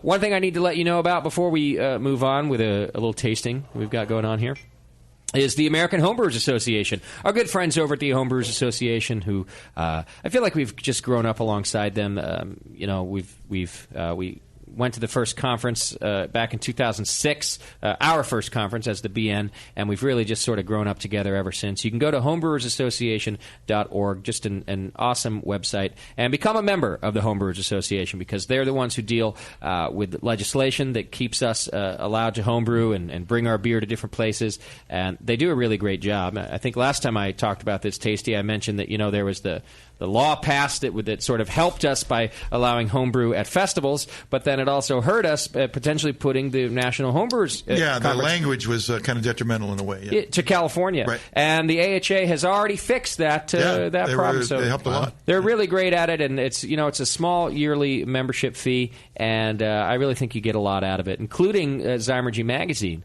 And, Bill and I were talking about this magazine. I think this is the magazine you were referencing before the show. They've got pumpkin beers featured in this month's issue. And even online, if you go to homebrewersassociation.org, you can get 5 tips on brewing pumpkin beers from Elysian Brewing Company, who, of course, as Bill knows, Elysian doesn't just do one pumpkin beer. They do like 8 pumpkin beers. Right. Like he really goes for it. Dick Cantwell's a great brewer. They do one in a bathtub. They do one in a yes, and 7 in a regular actual stand-up shower. Yeah. So go check it out, homebrewersassociation.org. If you click the AHA link on our homepage, it's down there at the bottom right, and you subscribe that way, you're supporting the AHA and you're supporting us at the same time, and it's just a nice thing for you to do. So go check it out, homebrewersassociation.org. So, in front of you. I can't wait for this. I'm really excited about this little whatever it is we're doing. Well, Bill, introduce us to the new face in the studio as well, so our listeners and viewers on the video know who's about to do this tasting with you. We have a very small home office. Okay. And I've had a number of people work for me, and sometimes they work out and sometimes they don't. So sometimes I go many, many months looking for an assistant or somebody who knows anything about anything, and which is really hard to find, by the way. Christy came out of business school. She can do a spreadsheet. Her and her partner own a well-known multi-tap in Hayward called Buddies. Okay. And so when she came on, it was a perfect match. So she's been almost a year helping me run the ADA, the American Distilling Association. So she helped me do the SBA loan. She helped me do the Indiegogo program, and she's a real joy to have around. So Christy's joined us in the studio, and it sounds like what you've done is gotten Bill's shit together for him. Exactly. It's just a short story. Somebody has to be mature. It's not going to be Eric or Bill. Right. By the way, Bill, at the break, I was noticing that people are tweeting in about the show, enjoying listening to the program. The 21st Amendment, Sean O'Sullivan he's listening to the show and really enjoying listening to you and all the great things that he feels you've done for beer in California and distilling, for that matter. So, thanks. Yeah, I thought you should know. People are enjoying listening to you on the program. All right, so here's what we've done, because we thought it'd be fun. We don't really do distilling shows here on the BN. I think we've done maybe 2. Just a little bit in of about it. 9 years. Yeah. And people ask us to do them from time to time to go through instruction. And, in my opinion, it's just not really our thing. But every now and then we'll do a little tasting, and we'll learn a little bit about what it is to distill and what whiskey is. So here's what we decided is, with you folks coming in, we thought it'd be fun to put 3 I'm not very good at this, so you're going to end up correcting me at the end if I've gotten it wrong. I think what we've put in front of you are 3 whiskeys. You might end up telling me at the end when you find out what they are that one's It's a bourbon gin. and one's a whiskey and one's I don't know the No, the color gives it away. It's whiskey. Okay, so you've got 3 whiskeys in front of you. You don't know what they are, and here's what we've done. We've taken a bottom shelf whiskey, something that I can afford. We bought that. Then we've taken kind of a middle of the road. You might consider it a top shelf if you go to your average bar, right? Like Applebee's, kind it's of a like top shelf? Yeah, kind of a middle of the road. And then hopefully what is a high end, like a real, truly would actually be considered a top shelf, like out of Chili's. Right. No. I think even in the whiskey world, Pappy Van Winkle. real, is that what we have? Real top shelf stuff. Wow. I love me some Pappy. I've never had it. So why aren't you drinking any? Why only us? He doesn't like brown liquor. I'll tell you why. I don't like it at Racist. all. And the idea here I thought was, and of course nobody's being held to any real standard, but you guys taste this stuff. You know what it tastes like, and we thought it'd be fun to see if you could place the shitty one, the medium one, and the good one. What I will do though is after we're done with our little game here, I'm going to taste what Bill brought for us. We'll talk about that. And then we brought another one that we thought would be fun to taste too. Our own Kim Shimke, who does our social media, brought one from Seven Stills, which apparently has some Citra hops in it and also some like maple syrup or something. It's a weird... We thought it'd be fun to try it. It's an artisan whiskey. So these I will taste with you, Eric. Is that fair enough? My staff out there is like, Justin, you're going to drink whiskey tonight? I think everyone's going to ask for a raise by the end of the program. It's like the time to ask for all the things that need to be fixed around here. Sure. Are you hinting that it's time for us to ask for raises? No. Oh, okay. Yeah. You got to love Kim, by the way, rolling in with his bottle and presenting us like, hey, I brought you guys something. Meanwhile, there's like, a couple of swigs gone from it. She was like, well, it was a long BART ride. Yeah. She had to keep warm. Yeah. So our contestants today are Beardy, Eric, Christy, Bill, and JP. Right. And again, there's really nothing at stake here. We thought it would be fun. And so I noticed they're not numbered. How are we going to keep track of that? Left, middle, right. Yeah, keep them in the order. Yeah. So you're going to name Okay. left number 1, whatever you end up doing. All right. Yeah. So go ahead and start tasting them at your own convenience here. And again, you're just looking to list them by quality. This one would be your top one. This one would be your middle. This one would be your shit. And that's what we're looking for you to do. And then I'll end up asking you guys if I'm curious about the results because I just wonder sometimes if people can really tell. I've done this with beer, by the way. And don't listen to me if you need to think about your drinks. I'm just yapping while you taste.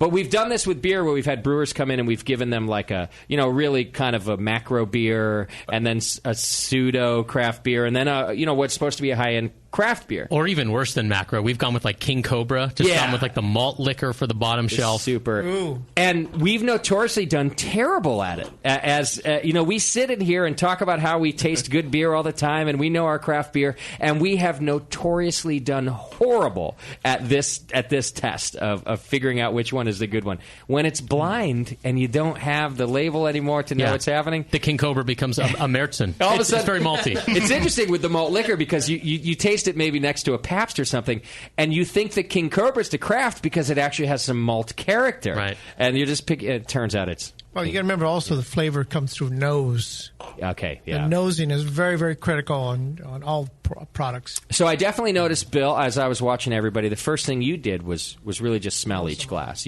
All 3 of them, before tasting a single one, you nosed each one. Okay. And you're saying that's where you get most of your characteristics and taste from? Yeah. Okay. Is anybody... And professional judging is in a black glass, so you can't even see the color. Oh, good call. Yeah. We do need to get black glasses for all of our blind tastes. I think, Yeah, that's the first thing I did was hold up to the light, look at the colors. Yeah. Okay. What are you looking for? Like, is the some sort of? I was looking at the color gradient just to try to get a handle on what could be what. I don't know. Does color tell you about quality, like the actual depth of the color, or it just might tell you because it's familiar, you'd recognize a brand or something? I think it would tell you about maybe the barrel character. Yeah. Okay. In terms of roast or how long it was in the barrel. Yeah. Because the Nothing with spirit quality right out of the still is clear. And so the color of brown whiskeys comes from the wood. Okay. And I promise you we could reverse engineer this. Oh, yeah? You think you could really you could guide us through actually You don't getting... think there's chemists out there that can take any product and reverse engineer it? Okay. You don't mean we could reverse engineer it right here just by tasting. You mean we we'd could actually... reverse any quality alcohol you can find. Okay. Well, talking about color, too, I thought the number one doesn't look as well. The other two appear to be a little more golden to me. Okay. Yeah, number one one definitely was is a little browner. it's darker, more amber colored. I got mine. All right, JP, we'll let you go first. You want me to do this? No, Jay's got it. All right, JP. All right. Did you spell my name right? So you've got left. Thanks for laughing, Warren. I appreciate it. left, middle, and right, and I just want you to give me a number for each. So on your left, what number is that? One being the lowest quality. Right. Okay. Right. So you're giving left the Two. mid shelf. Okay. Yes, I think so. And the middle? Is 3 the top or 3 the bottom? 3 is the top. 3. Okay. And then right being number 1, please. Thank you very much. And you want to give us any reasons why? The color. Mainly the color. No, number 3, or excuse me. See, this is very confusing. The middle one seems to have a lot more body character to it. It has a lot more going on. There's a lot more flavors in there than the other two. The one on the right is kind of thinner a little bit. I think the one on the left is a little sweet, and there's not a whole lot of complexity really to it. Okay. It's just kind of like almost like a dark sugar sweetness, but there's nothing really to balance that out. I don't really enjoy it very much. Okay. That's all I got. That's about as far as I can go. Hey, that's all right. These are the things I'm looking for. I'm mostly curious with the results. I wonder if they'll just be all across the board anyway. All right, Bill, what do you think? I'm going to go. The middle one is 1. That's the best tasting one. Okay. Put his mic in front of his mouth. No, the worst tasting one. The worst tasting one would be right. The worst tasting would be right. So that's your right, your worst one. Okay. Left, and then center for the 3. So he's in line with me. Same as JP. Oh, I don't have it that way. That's so weird. confusing. No, I think I screwed that up. Okay, so I said 3 is the best, right? Yes. Yeah, from 1 to 3, 1 being the worst, second being the best. Wait, third being this rating system. Well, what's number 4? There's no fourth class. Water. All right, so JP, you said left was your second. The middle was third, being the best. The best, yeah. Okay, and so Bill said exactly the same thing. Yeah. So my thought also is the middle one has a real Scotch type whiskey nose to it, and I generally hate Scotch, so I can pick that out pretty easily. Yeah. And as I said, the one on the left is the sweetest one, and so it has. I think that one has the best nose is on the left there. But that one is the middle shelf. Yeah, I think so. Okay. Yeah. So I'm glad we're on the same page. Yeah, me too. Christy? Now you can change your vote. Yeah. I should have made you all write down your votes ahead of time. So I think the one in the middle is the highest quality. It tastes very smoky. Okay. To me. I think the one on the left is the poorest quality. Is the poorest. Tastes like water to me. Okay. So then the one on the right being the middle. Okay, so you just switched the ones on the Interesting. outside ends there. Yeah. Okay. Oh, this is the best game we've ever played. Well, of course, we're going to find out that when we tell you what they all are. It's certainly subjective then of which is good, bad, anyway, isn't it? All right, Eric? So the one on the left, I thought it just tasted watered down. It did have a really nice nose on it, but it just really had flat, watery flavors. Number 2, I thought had a lot of that smokiness, which, like, once again, I'm not a big fan of Scotch, of the peated smoked malts. And so number 3, the last one, I would it's essentially 1, 2, 3 is how I would rate that. 3 had the most complexity of flavor, had a nice nose on it. I like that one the best.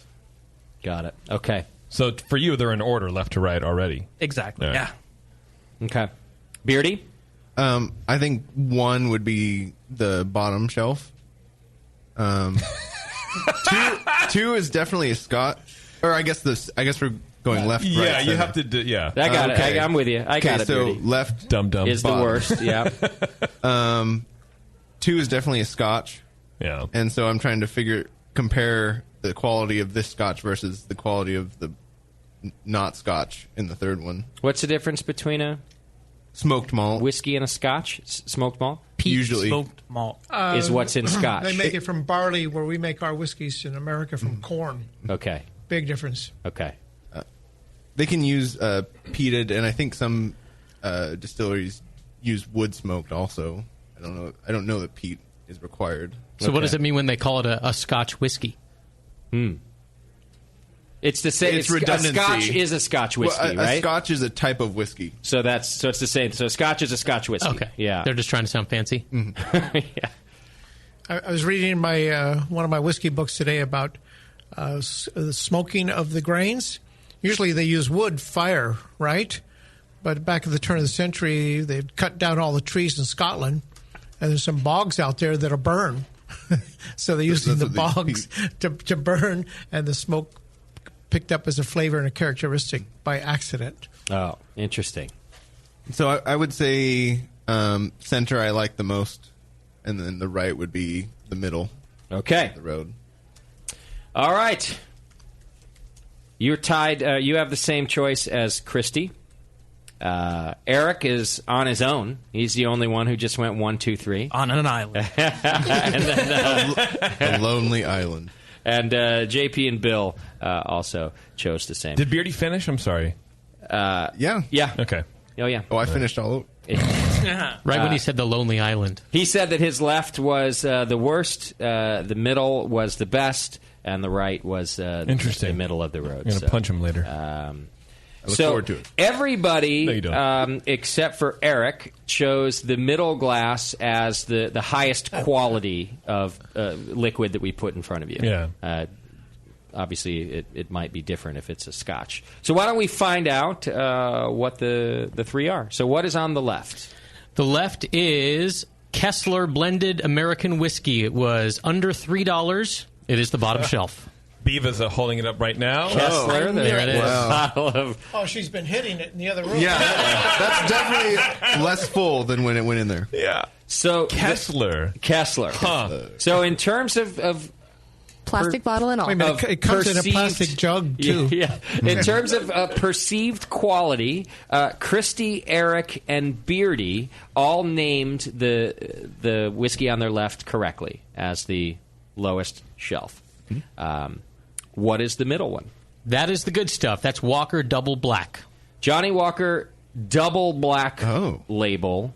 Bevo's also holding up the bottle there. Is that the good stuff? I think it's good. I don't know. Is it? Tell me it's not good, and I'm just spending money on Kessler, it's basically. a blend. It is a Scotch whiskey. Is it blended It's a blend. or not? It's a blend. I think all says Johnny blend. Walker So is it's blended blended with NGS, neutral grain spirits, and the flavor really comes out of the barrel.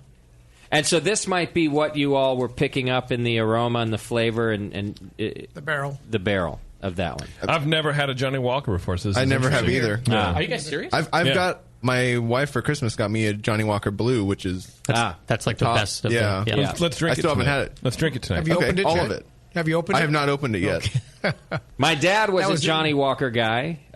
Johnny Walker Red because of his bank account, but he would accept. But he would always Which was in the accept red. gifts of Johnny Walker Black. And He his loved nose. Johnny Walker Black if they came in the form of a gift. So, but I didn't quite catch that. Would you consider this to be a good Scotch, Bill?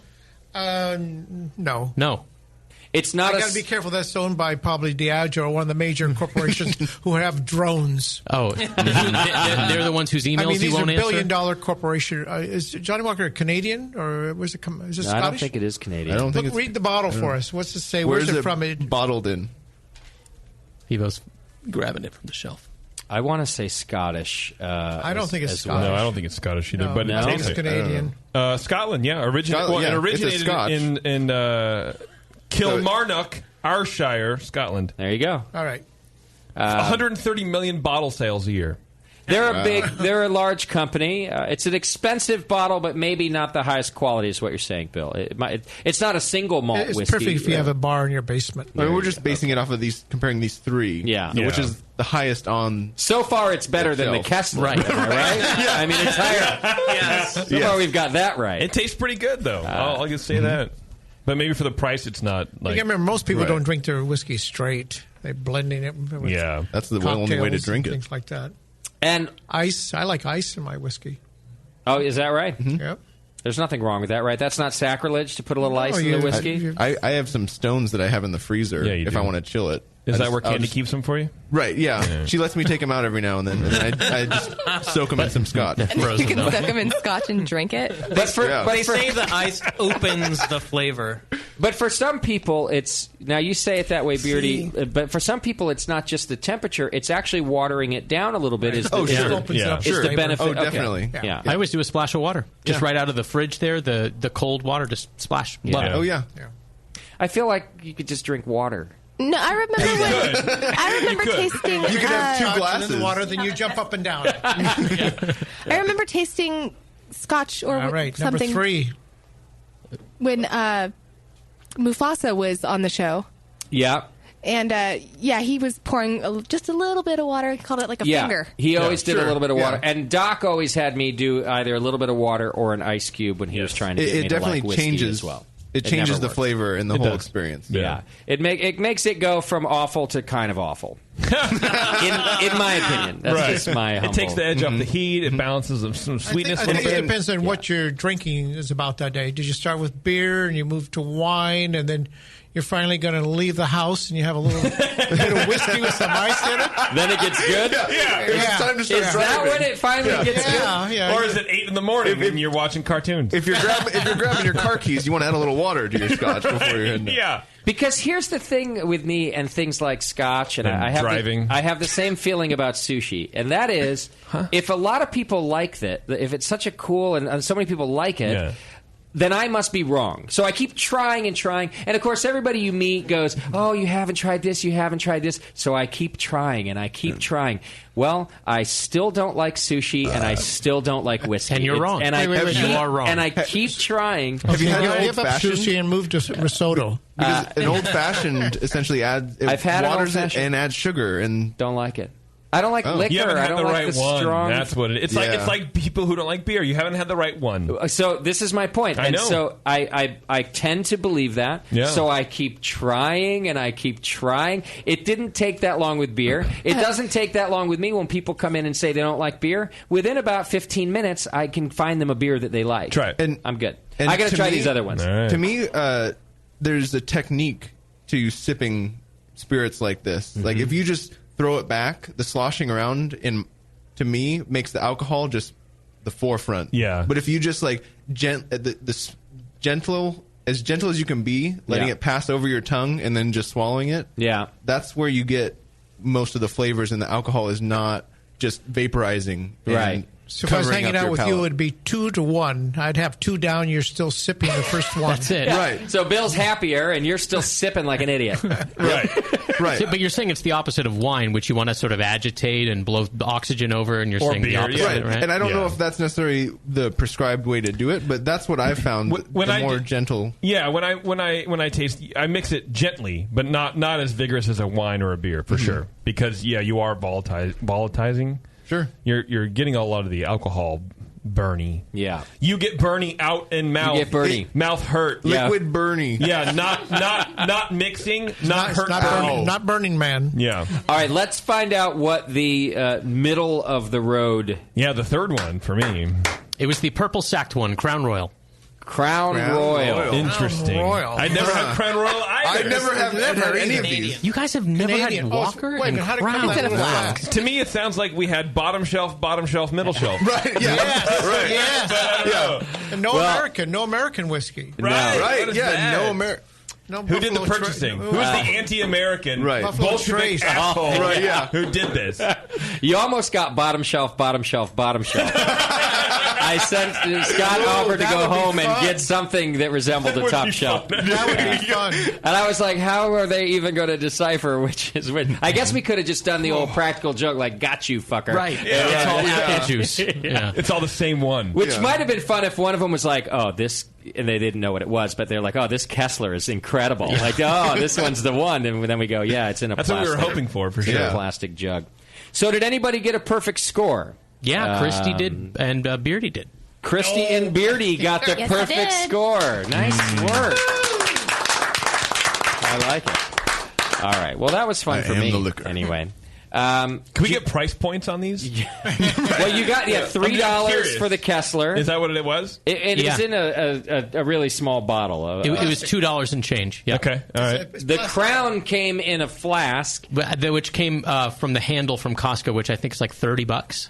A handle, okay. For a handle. So that's Okay. a jug. So I wonder what that is comparatively. That's fine. Right. And That's good to know. then the Johnny Walker Double Black is rather expensive. It was a gift, so I'm looking it up right now.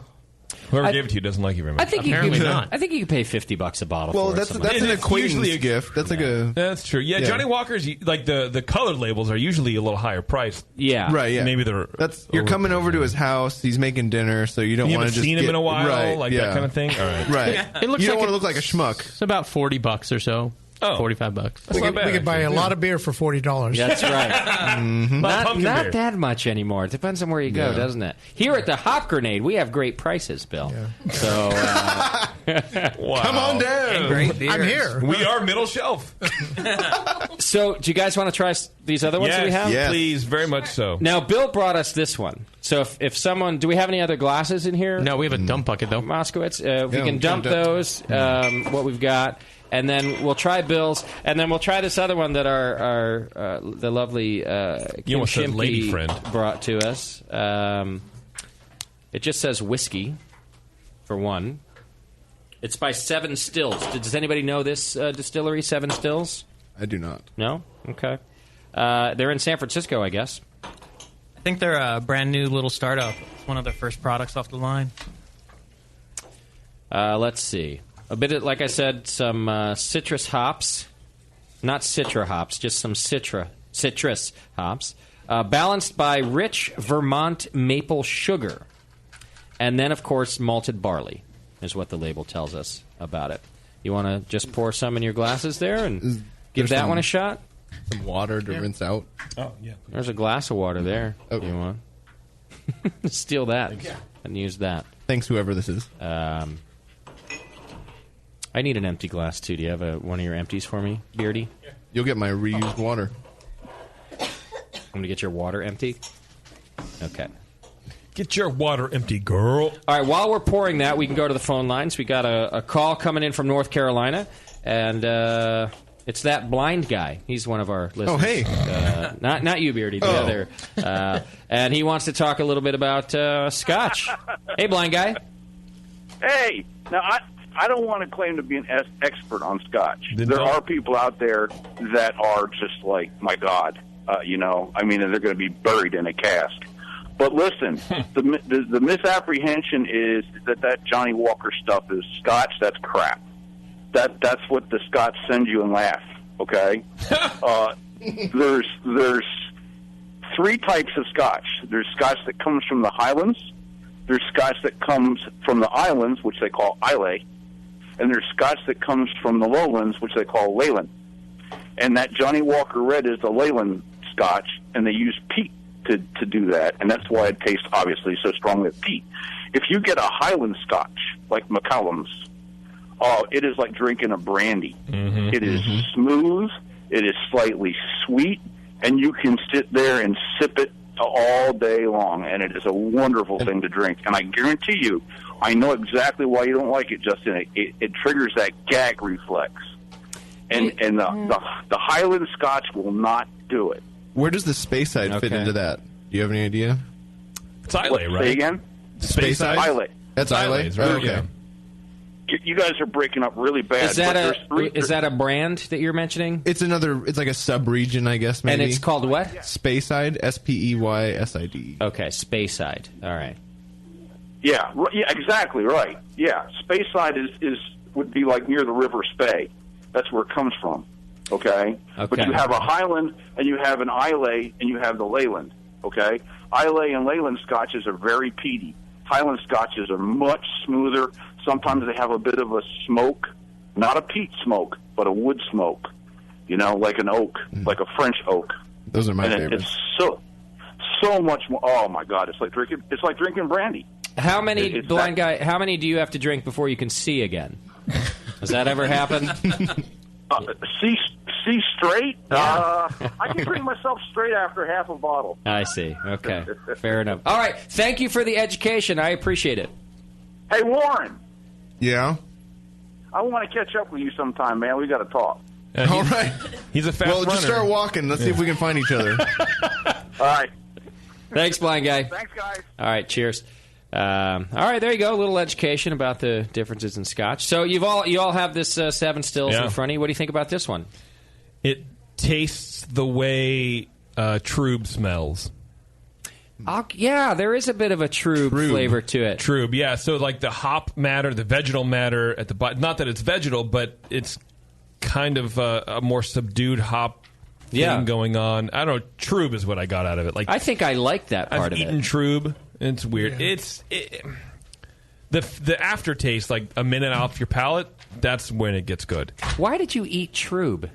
I taste everything. I smell shit. I taste shit. I taste not shit. Okay. I don't taste shit, but I'll taste the Trube. Right. Bill, do you like this one? I just eat everything. It's okay. You definitely can get the hop notes coming through. Yeah. So why do they have then the maple syrup? Well, not maple. I got that wrong. Maple sugar. Yeah, I don't understand the sugar. What's that mean? Maple sugar. I don't know. I wonder if they're trying to make it more like a hot beer. I don't know. I didn't understand that either. And you can kind of get those darker flavors that I think kind of detract from what is happening. I get a very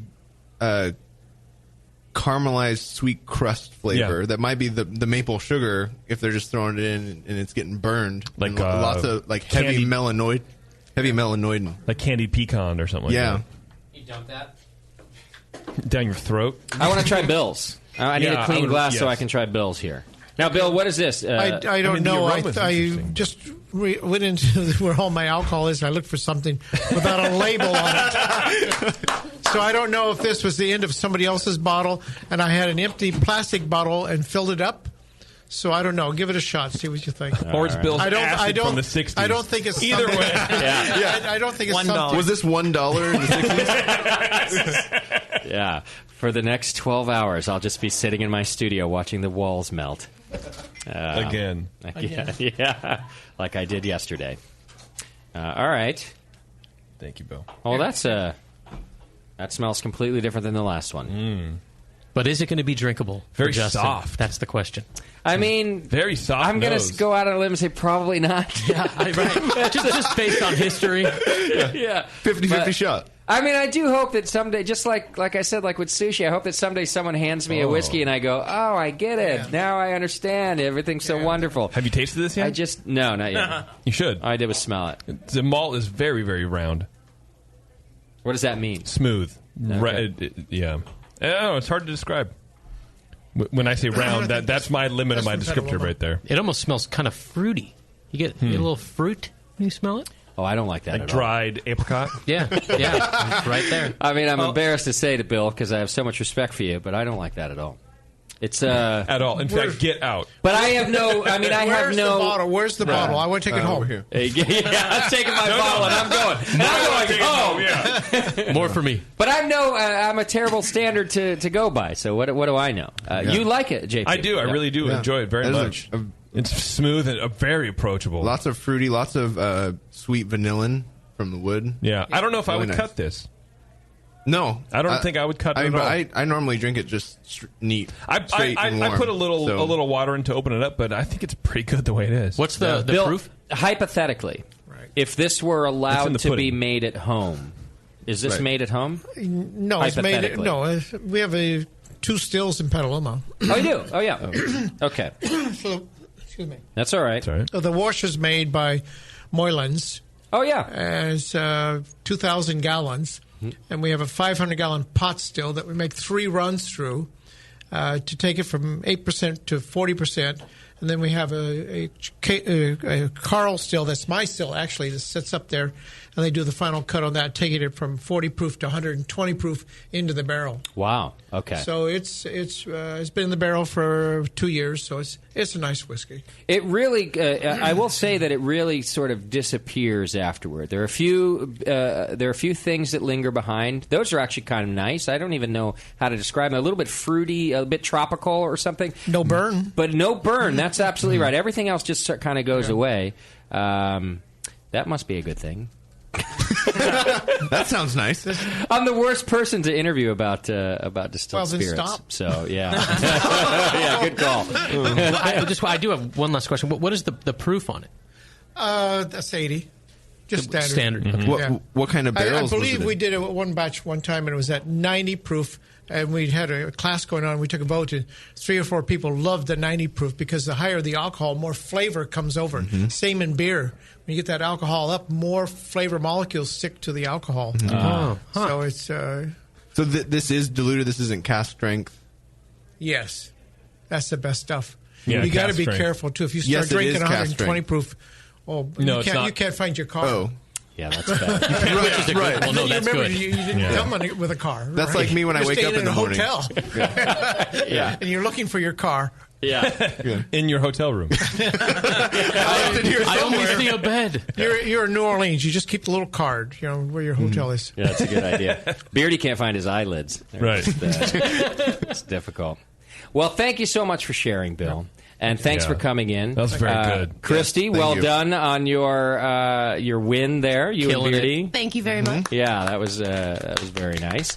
All right, Be Eric, well Yay. thanks so much for coming in and talking to us about just the whole experience, with your dad, and then, of course, now the new venture. I'm excited for you guys. Big fan.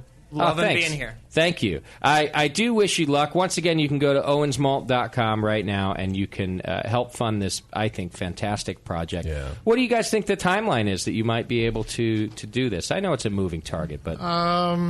I negotiated the lease not to pay rent for a year. Nice work. Good man. Because the still takes a year to get delivered. Okay. And we can build out the brew house part of it in probably 6-7 months in the malt house. So we'll have those two open probably by June of next year, and we're hoping by September to have all 3 running. Oh, fantastic. But you can't. Wow. I tell people it's not only the equipment; it's the licensing. Everything Yeah. takes time. Of course, yeah. I wish I had money to donate to this. Is there any I want this regulation project. on $10. I want this thing to happen. Spread Right the Is word. being a maltster regulated at all? No. Like a brewery or distillery? No. Anybody can make malt? Well, you got to figure out how to do it. Well, right. but there's no government. What about the health regulations. department? I tried to go call them, but everybody's like, "What's malt?" Right. All right, I asked. Good. At the health department, too? They don't want to know because they don't consider it a food They product. come through the building, look to see if you have mice. Sure. And give them 20 years. Yeah. Yeah. They'll figure it out. Or less. Yeah. Wow, that's great, though. Yeah. That makes it a little easier. So there's still the regular city permits and everything else. Yeah. It'll be a pain in the ass. All right, go check them out. Owensmalt.com Yeah, for or search sure. for it on Indiegogo. It's on our live stream page right now, and you can support it for as little as $10. And if you go up a little more, you get some really cool stuff, including some of the great books that Bill has written over the years. And if you really want to go up there, you can get a print of his photography. Great prints. First, if you are of means, Brew Tattoo, that it's really, this is valuable photography. I mean, the man is famous in the photography world. When I talked to my brother, who's a photographer, owns an art gallery down in L.A., and told him that Bill Owens was coming on the show, he was beside himself. Oh, really? Oh, yeah. Surprised you didn't come up then to drool on him. I am too. He might be on his way. That's a $700 donation level. Got to get out of here fast. Drooling on Bill Owens. Right. I got contacted about you the other day, Bill. Someone's attempting to do an interview, I think with you and the then governor of California when you guys passed the law. I think it was Jerry Brown back then, wasn't it? And weird. Huh. Wasn't it around that time? It might have been. Who was the governor then? Do you remember?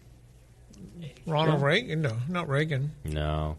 Brown? I don't know. It might have been Brown. It might have been Brown. I can't remember. I can't remember 30 years back. It might have been Brown. Anyway, they're trying to put together something of 82. an interview between the two of you to talk about this law passing, and then, of course, Bison coming after that. We and- went parity on the spirit side, same as wine and beer have on doing the tax reduction. That's coming, and we want to be able to have a gift shop where you can buy a bottle and walk out the front door. Duke Agent, apparently. You can't do that now with only certain states allow that. Is that right? And some states you can make a cocktail also. Uh-huh. And then sell them a bottle or a case, and they walk out the front door. Yeah, liquor laws are so weird. Michigan, there's a lot of good states. We're like the most pornographic Puritans ever. It's We're- so we're- weird how they we call are. them Republicans. It's so weird. Not always. It's just so weird the things that we decide to draw lines about. For sure. This is what I'm getting at. Yeah. Because there are other things that were like, yeah, fuck it, shoot each other in the face. It's fine. If you're poor, you get free pot in Berkeley. Right. Yeah. It's just a very strange. It was Governor Duke Majan, everybody. There you go. Yeah. Okay. All right. Well, thanks so much thank for you. being on the program. Here's what we're going to do. We're going to take a pretty quick break here. And when we come back, we're going to play another game, a chance for you to win some prizes. We're going to play JP's favorite game, Find the Fake. Right. Which usually is me. You're usually the fake. Right. So if you want to win something, call us right now, 888-401-BEER. You can play Find the Fake. We'll do that in just a couple minutes when we come back. Thanks again to Bill and Eric Owens. Christy, thanks for coming and hanging out and tasting with us. And once again, go to owensmalt.com and support the Owens & Sons Malt Company. Yeah. Hang in there. It's Thank the you. session. We'll be right back.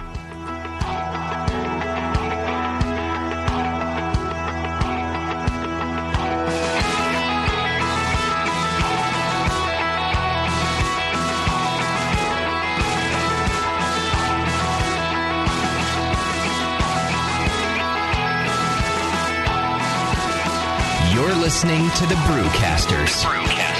On the Brewing Network.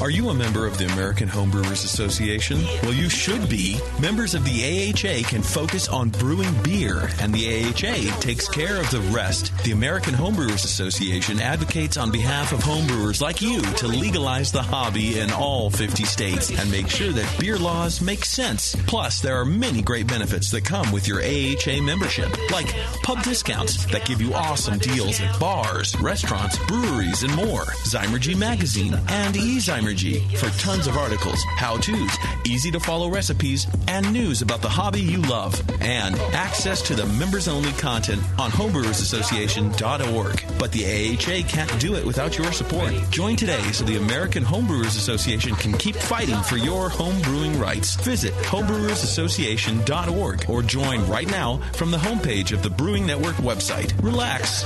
Don't worry. It's the American Homebrewers Association. The best thing to happen to brewer's yeast in a century is from White Labs. For pro brewers and home brewers, yeast in the new Pure Pitch package powered by FlexCell technology redefines how fresh your yeast can really be. That's because your yeast is cultured, grown, and delivered all in the same Pure Pitch package. It's never been transferred and never been exposed to the environment. Pure Pitch is powered by White Labs' proprietary FlexCell container, which took 6 years to develop and is designed to be the best home your yeast has ever traveled in. Just cut open a Pure Pitch package and pitch the purest yeast possible. Learn more about Pure Pitch, powered by FlexCell technology, at whitelabs.com. And while you're there, sign up for one of the many great classes White Labs offers, like Yeast Essentials 2.0, coming up August 22nd and 23rd, or any one of their great workshops for brewers, distillers, and vintners. Pure Pitch from White Labs. 6 years to develop, refine, and perfect. 2 seconds to open. Hey, Wooly, I'm beat. Can we find a nice tree to just hang out in for a while? You're beat. I've been swinging through this forest for 50 years, ever since we first escaped from the circus. I know, but there's got to be more to life than exploring this creek and trying to populate the valley by copulating with loose, hairy girls. Marquis, stop. Look! What is that? It looks like a man-made treehouse. With fresh food. And craft beer. Welcome to the Creek Monkey Tap House, boys. Grab a seat. Creek Monkeys drink free. Awesome! The Creek Monkey Tap House in Martinez, California takes their mission of fresh food and beer seriously. They only serve locally raised beef and chicken, as well as local sustainable produce. It's better for you and the planet, and it just tastes better. The beer and wine at Creek Monkey Tap House are chosen with the same care for the highest quality and rotate frequently to make each visit an adventure. Swing on into the Creek Monkey Tap House and enjoy a new legend of amazing food, beer, and wine. The Creek Monkey Tap House, online at creekmonkey.com. Hey, my brewing brothers and sisters, this is Jamel Zanishev, and I love a bold, hoppy beer, one that spits resin in your face and makes you cry, Uncle.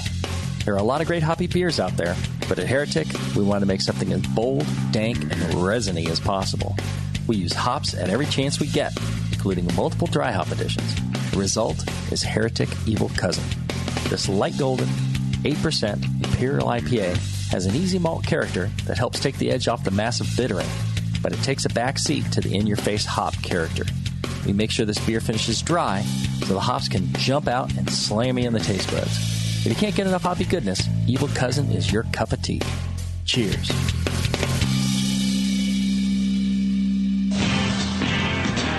Here's a bite for beer lovers. Soft caramel made with real craft brew and coated in chocolate. And Hop Drops, hard candies made with real hop oil. Introducing Beer Candy from beercandy.com. Beer Candy's amazing caramels come in 4 mouth-watering flavors. IPA, bitter gold, wrapped in smooth white chocolate. Lager, made with a familiar beer from Boston and coated in milk chocolate. Lambic, soury Belgian goodness full of fresh raspberry and dipped in dark chocolate. And Stout, roasty cocoa chocolate insanity. Hop Drops are made with Fuggles or Cascade hops and are known as the candy that bites you back. Choose from sampler and full sizes of both and make your mouth jump to life. All at beercandy.com. Hop Drops and beer caramels satisfy your sweet tooth as only a beer lover could with Beer Candy. Visit beercandy.com today. Segmented, demented, fermented. It's the session.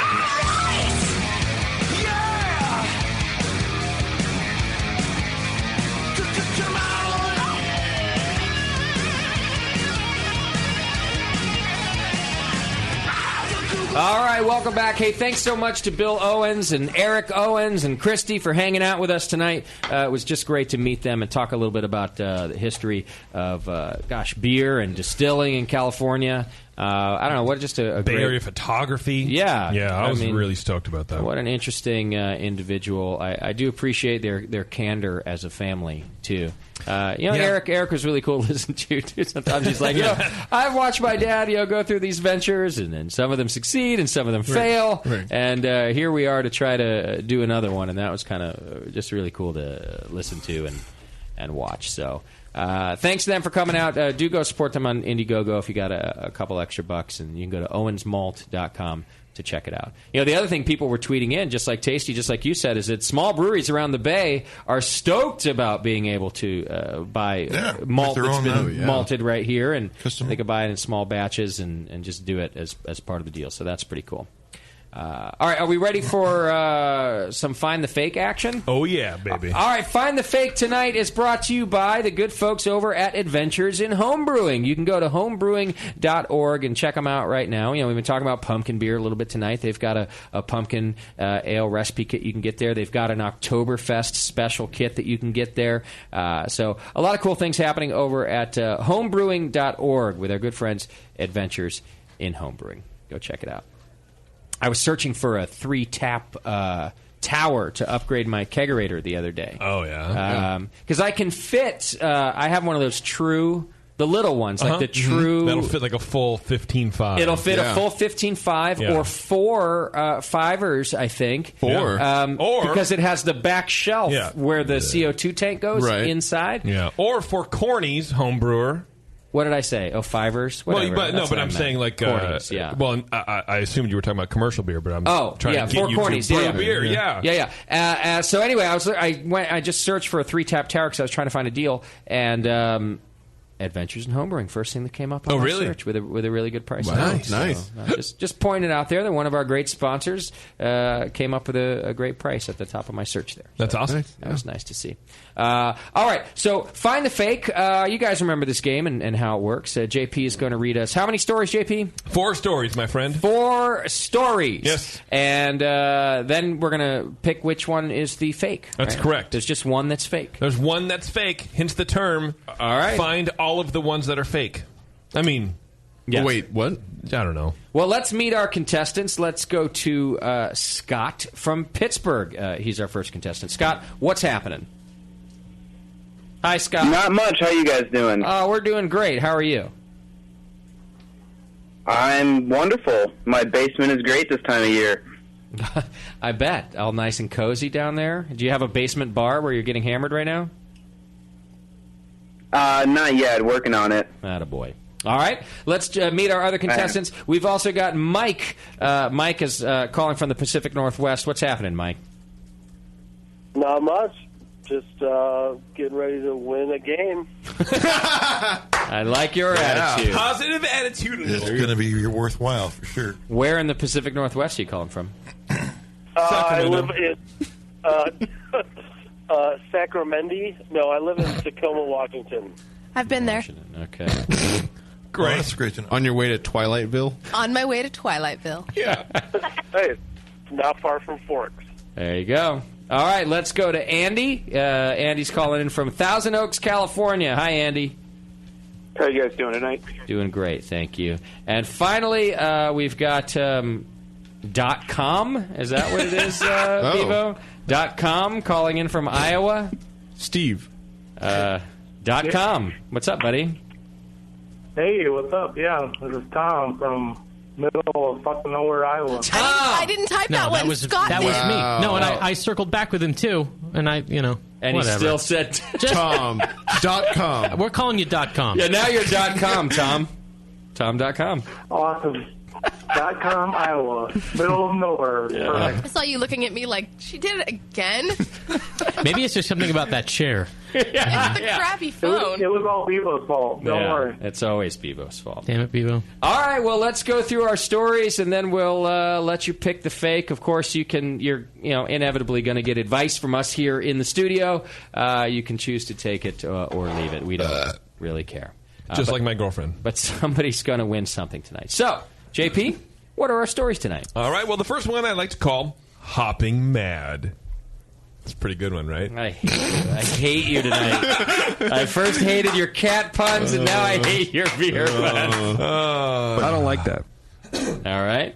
All right, we've all heard the news by now. News articles that tout beer as having some health benefits in addition to all of that booze. The University of Kentucky, along with the U.S. Department of Agriculture, have recently conducted a study on the effects of beer and the human body, the results of which might set medicinal beer back a few years. This study showed that the antiseptic properties of hops can interfere with the body's natural bacteria and enzymes by affecting the pH in the lower intestine. They found that when drinkers consume more than 2 pints in 2 hours, there's a marked decline in the bacteria that normally thrive in the gut, presumably from the beta acids found in hops. What's more, this could be leading to some people's complaints about being gluten intolerant or allergic to wheat, since according to the researchers, a gastrointestinal imbalance can feel surprisingly similar to a low-level gluten allergy. All right. This next one's called I Think That Waitress Likes Me. Yeah. A new bar is opening in West Asheville, North Carolina. This bar looks to be different, not by making available new and unique kinds of beer from breweries you've never heard of, but by the people that will be pouring your beers. You see, the Pour Tap Room, it's called the Pour Tap Room, is the first beer bar in Asheville to be self-serve. Oh. Patrons check in at the front, show their valid IDs, and are then handed an electronic wristband that tracks their purchases. The tap room boasts 46 beer taps and 8 wine taps. The bar's owner, Nate Tomford, says, "It's a beer festival every day." I don't understand the relation there. Don't worry about it. Okay. Tomford is not trying to put bartenders out of a job, per se. Rather, he wants them to be out interacting with the drinking public, helping them become more informed drinkers. I love this idea for the same reason that I like cash registers at the grocery store that don't have self-checkout. Yeah. Because who wants to talk to people nowadays? No one. Except now, if you want to buy beer, you have to go through a non-self-checkout line in the state of California. In the state of California. That was a union thing. Right. That had nothing to do. That was because the unions didn't have a leg to stand on when jobs were being lost to these checkouts. Right. So what they did was they lobbied saying it was unsafe to sell alcohol through the self-checkout. Right. And they got it passed. Even though that's neither here nor there, but I'm telling you, that's why that law came out. Still derailing the country. This one's called All Bark, No Bite. Okay. When you are one of the largest craft breweries in a state, what's the best way to inject a bit of press into your marketing stream? Heroin. If you've answered, change the name of one of your beers to a beer pun and attach a pet charity to it, you've won! Okay. St. Arnold Brewing Company in Texas is changing the name of one of their oldest beers in order to raise money for the owner's favorite cause, the Bark Animal Shelter, which is run by the city of Houston. $1 from the sale of the brown ale, now called Ale Wagger, will be donated to BARC, B-A-R-C, by the way, so they can continue their work in spaying and neutering animals in the Houston area. That's mean. Quote, there's a lot of people with dogs, says brewery owner Brock Wagner. Wagner. His name is Wagner. No. There's a lot of people with dogs, says brewery owner Brock Wagner. True If statement. you even get a small fraction of that, you're doing well. St. Arnold does donate to other causes, about $14,000 a year worth, but Wagner thought the brown ale was in need of some rebranding, and he, being a lover of dogs, thought that this was the best way to go. Okay. And last but certainly not least, I am woman, hear me roar. Oh, Jesus. The beer industry is growing steadily, and with the question of how to bring more women into the market is as relevant as ever. Women still do most of the food shopping in many households, and as a result, they directly influence the beer type. They directly influence the type and brand of beer being brought into the home. Over the past 5 years, the nation's women have seen a growth of beer education groups and classes springing up nationwide. Hops for Honeys in Alabama. The look on Bevo's face was amazing for that one. Lupulin Ladies in Georgia. Yeah. And out in Colorado, there are Ales for Females. Yeah. Can Girls. And the Crafty Ladies. Okay. Melinda Sellers, founder of Ales for Females, says, I really wanted a place where you could go and ask the dumb questions or branch out and try a beer that you might never want to take a sip of and pay $7 for a pint. Lauren Dye, the founder of Lupulin Ladies, wants a safe place for women to learn about craft beer. With just a little bit of knowledge, you could go in with more confidence and not feel like you're going to be ignored at the bar. Many of these groups have started as very formal, structured entities, but as more and more members join, these groups evolve, with few jumping into the brewing processes, hosting guest speakers, and having beer and food pairings. Craft beer is about sharing it. Ales for Females, as Zamora says.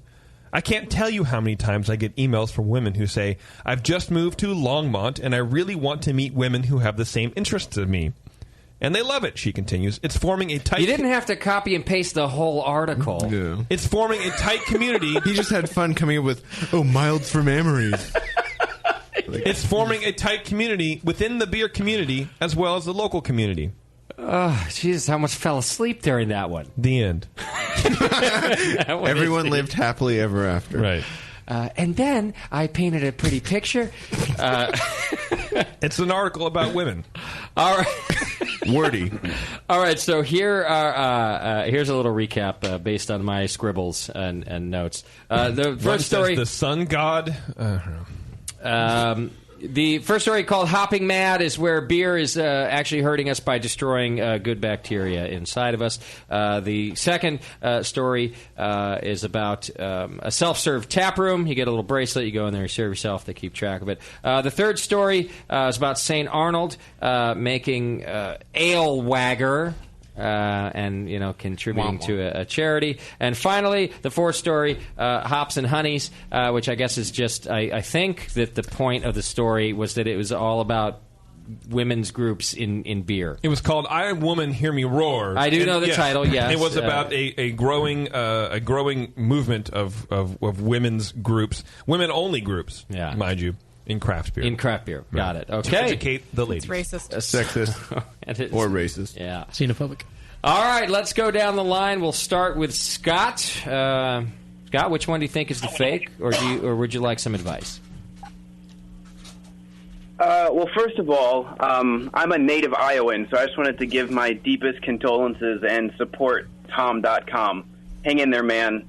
You can do it. Yes. Thank you. Can do what? I think get out of Iowa. You can hang in there. Yeah, or get out of Iowa. No one wants to stay in Iowa. Hang in there, bro.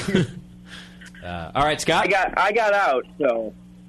This is my strategy. Tell me if this is a good idea. I was trying to go, which of these things is not like the others?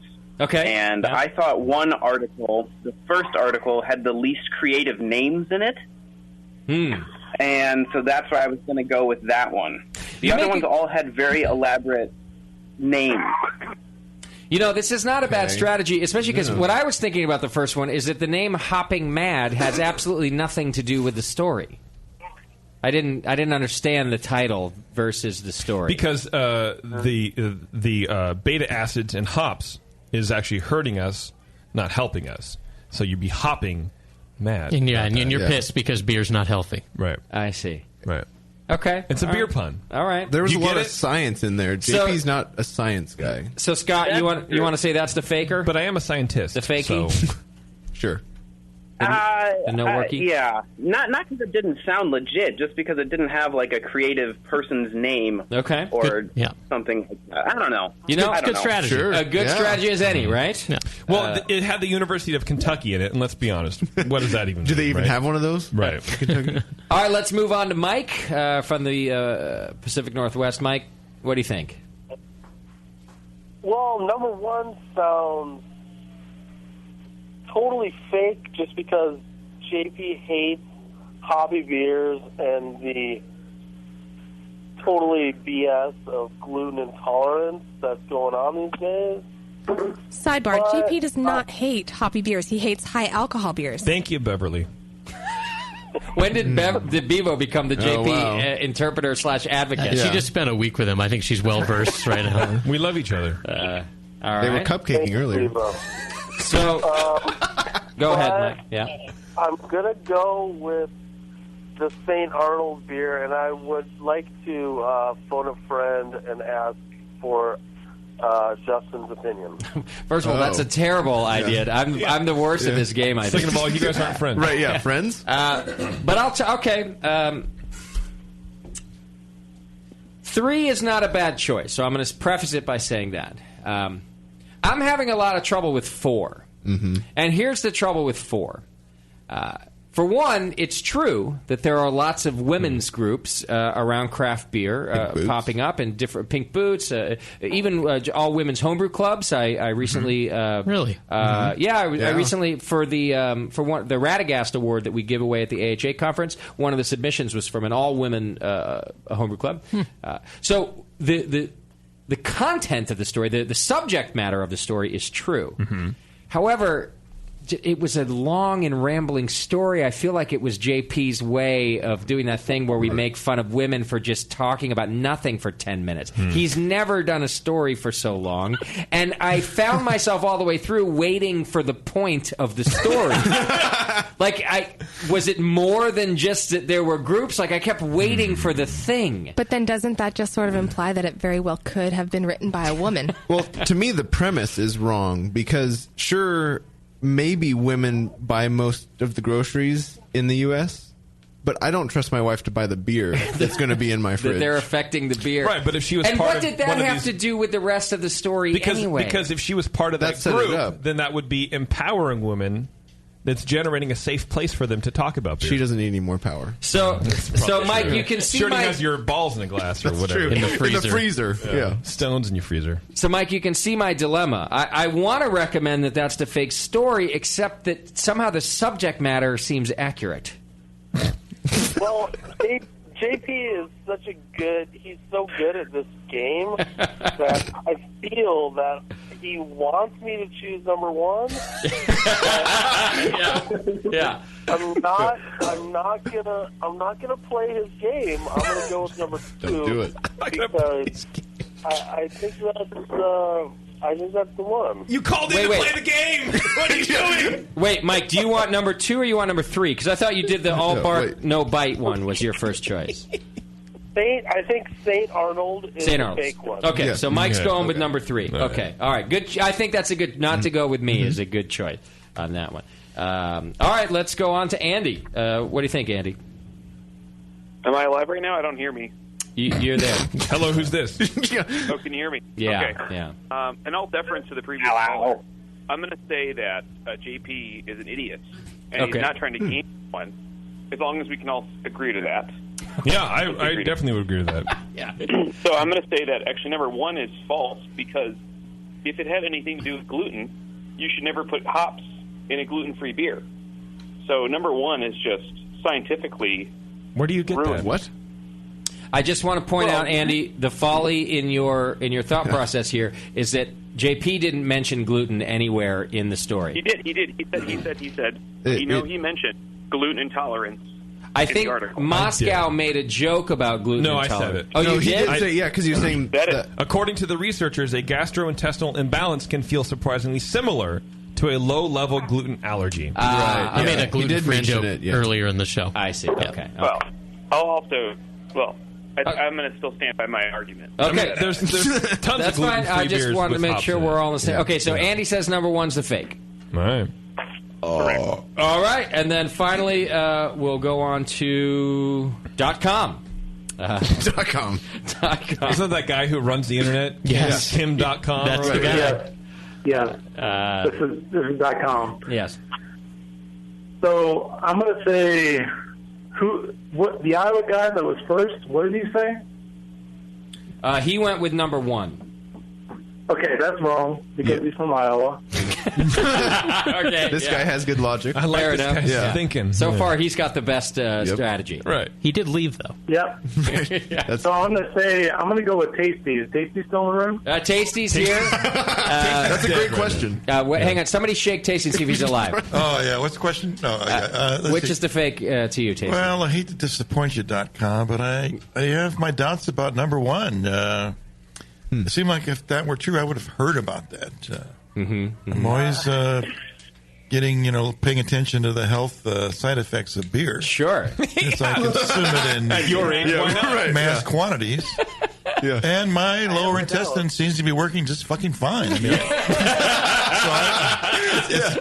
it's just bad science. So, in other words, your own personal research just isn't matching up. It isn't lining up with what my belief One out system of one is. Tasties disproved this theory. Right. And then on the women hear me roar thing, the ales for females, I thought, that's really good. That's really good, JP. Yeah. And the lupin and ladies, I like that there were too. a lot of good ones. Hops But for the honeys? Right, hops for honeys. I thought he reached too low at the fake. Yeah. Okay. All right. Yeah, so that was my second possibility. I'm kind of ashamed The other two are that you thought I reached too low. I haven't worked hard enough. So Tasty's thinking 1 or 4, but it sounds like mostly 1. One, yeah, I have to go for one. Yeah, so the problem with one is still the Iowa guy agrees with it, so I don't believe him. Right. Granted, I live That in is Iowa, ironclad. but I get you that. If we go back to the Iowa I guy, just moved them. and the Iowa guy changes, well, then this guy changed now. Because the Iowa guy. No, now there's goes no on. changing. No. There. So what's your guess? I just include one. Number 4, I think Bevo just made JP guess that, so number 4 doesn't count. What? So, number 2 and number 3, I'm going to go with number 2 because I think that sounds the most realistic. I can't imagine a bar that would make you pour your own beer and allow that. So, number 2 is my answer. The most realistic fake. Wow. He is, By the way, he might be the smartest one of all of us because he makes an excellent point. No, he is from Iowa. Because that bar really is going to happen. I mean, that's true. I don't know of a place where self-serve at the bar is allowed. I don't know why I didn't think about that. North Carolina is where it's going to happen. Place? North Carolina. In Asheville, that's where all of the big breweries are going to. They're going to be the most forward-thinking local government. Okay. We'll let whatever happen. So you're buying it. Number 2 is good to you. Remember in the 50s, they It's all said 3 we'd be or on 4 for me. living on the moon by the 80s. and living in egg-shaped houses. Right. Beardy, pick one. 3 or 4. See, I think he just went on a rant thinking of all of the punny names he could come up for the women's groups. And That's it was what's so, rambling, wasn't it? But maybe he's just doing that to throw me off. He found the perfectly written article to throw in there. That's the problem. He found someone just like him who wrote that article. And so that's why it's 3 or 4. But pick one. I mean, Texas is crazy, so I'm going to go with 4. You say 4 is the fake also. I'm sticking with 4. I think 4 is the fake. Bevo, which one do you think is the fake? I think the dog one is the fake. All right, Bevo says number 3. Moskowitz? Brock Wagner, the owner. Exactly. Yeah, that seems like he wouldn't have made that up because it's just I would be too obvious. So Didn't we interview Brock Wagner? I think we did. Oh, as a home brewer of the week? No, he was a brewery owner. Yeah, I think so. Brock Anyway, Wagner. I think that the self-serve bar, he hit because self-serving alcohol is liability, and also because the owner's name, Nate Tomford, he hit it very weirdly. Tomford. He did stop at Tomford. And it sounds like Jerry and George sitting around trying to make up a name, and George comes up with Nate Tomford, and Jerry's like, that sounds fake. And what was the quote? Fake. What was the quote from Nate Tomford? He had a Nate Tomford in the I think that weird again. Yeah, he's Nate Tomford in the I think that waitress likes me. Yeah, okay. It's a beer festival every day. Right, pouring your own beer. Yeah. And so you say number 2 is I do. And just opposite, I think it was Scott's strategy of the one that doesn't match, which is he said 3 of the 4 had really clever names, which he's right, but that would mean that 3 are fake and 1 is real. Which that's the opposite of the game, right? It would mean JP sat around making up names. If he did for one of these stories, it's impressive stuff. Shit. Now I think number 2 might be the fake. Because of that stupid quote. Every day is like a beer. What does that even mean? Right, it doesn't even mean anything. That's what it was weird. It has nothing to do with self-serve beer. You don't self-serve at a beer festival. No. A bar owner in North Carolina. Maybe you do at beer that. festivals in North Carolina. Right. All right, well, I'm going to stick with 4 just because I'm stubborn. Okay. But I'm thinking 2 now is the actual fake. JP, go ahead, please. Well, for those of you in Texas who are looking to continue work spaying and neutering your animals, go ahead and grab some Ale Wagon. Wow. Beer, from Brock Wagner. From Brock Wagner. Who is the Wagner himself. In fact, the owner and founder of the St. Arnold Brewing Company. Apparently, that brown ale is one of their older lines, and they were looking to breathe new life into it. So he decided to partner with the city-ran BARC, B-A-R-C. So if you were looking at my notes, then you would see the all bark was spelled B-A-R-C, and then I wrote it, and I thought it was really clever, and I was like, no one's ever going to know that. Right, and then even when you explain it to us, it's still not that great. Right. You told us when you read it. It's real clever. B-A-R-C. Look, these titles are clever! So Mike's out. Okay. All right, Mike. Sorry, dude. Mike. Sorry, Mike. There you go. Good game, though, brother. All right, we're dropping Mike. All right. Drop the mic, yo. Was he formerly Ohio? Who was that? Who knows? That was Scott. And for those of you in West Asheville, North Carolina, you can be sure to have your electronic wristband ready and charged and ready to go because, in fact, there is a place called Pour Tap Room. God damn it. You were in the wrong state. Apparently, there's a couple places around the country who actually do this already, and I believe Vegas is probably one of them. I can't imagine that I wouldn't be. But this guy legitimately said it's a beer festival every day, and his name is legitimately Nate Tomford. Wow. That sounds fake. Well, he had some other good quotes in there, too. .com, that means you're out, buddy. Damn it. Sorry. Sorry, brother.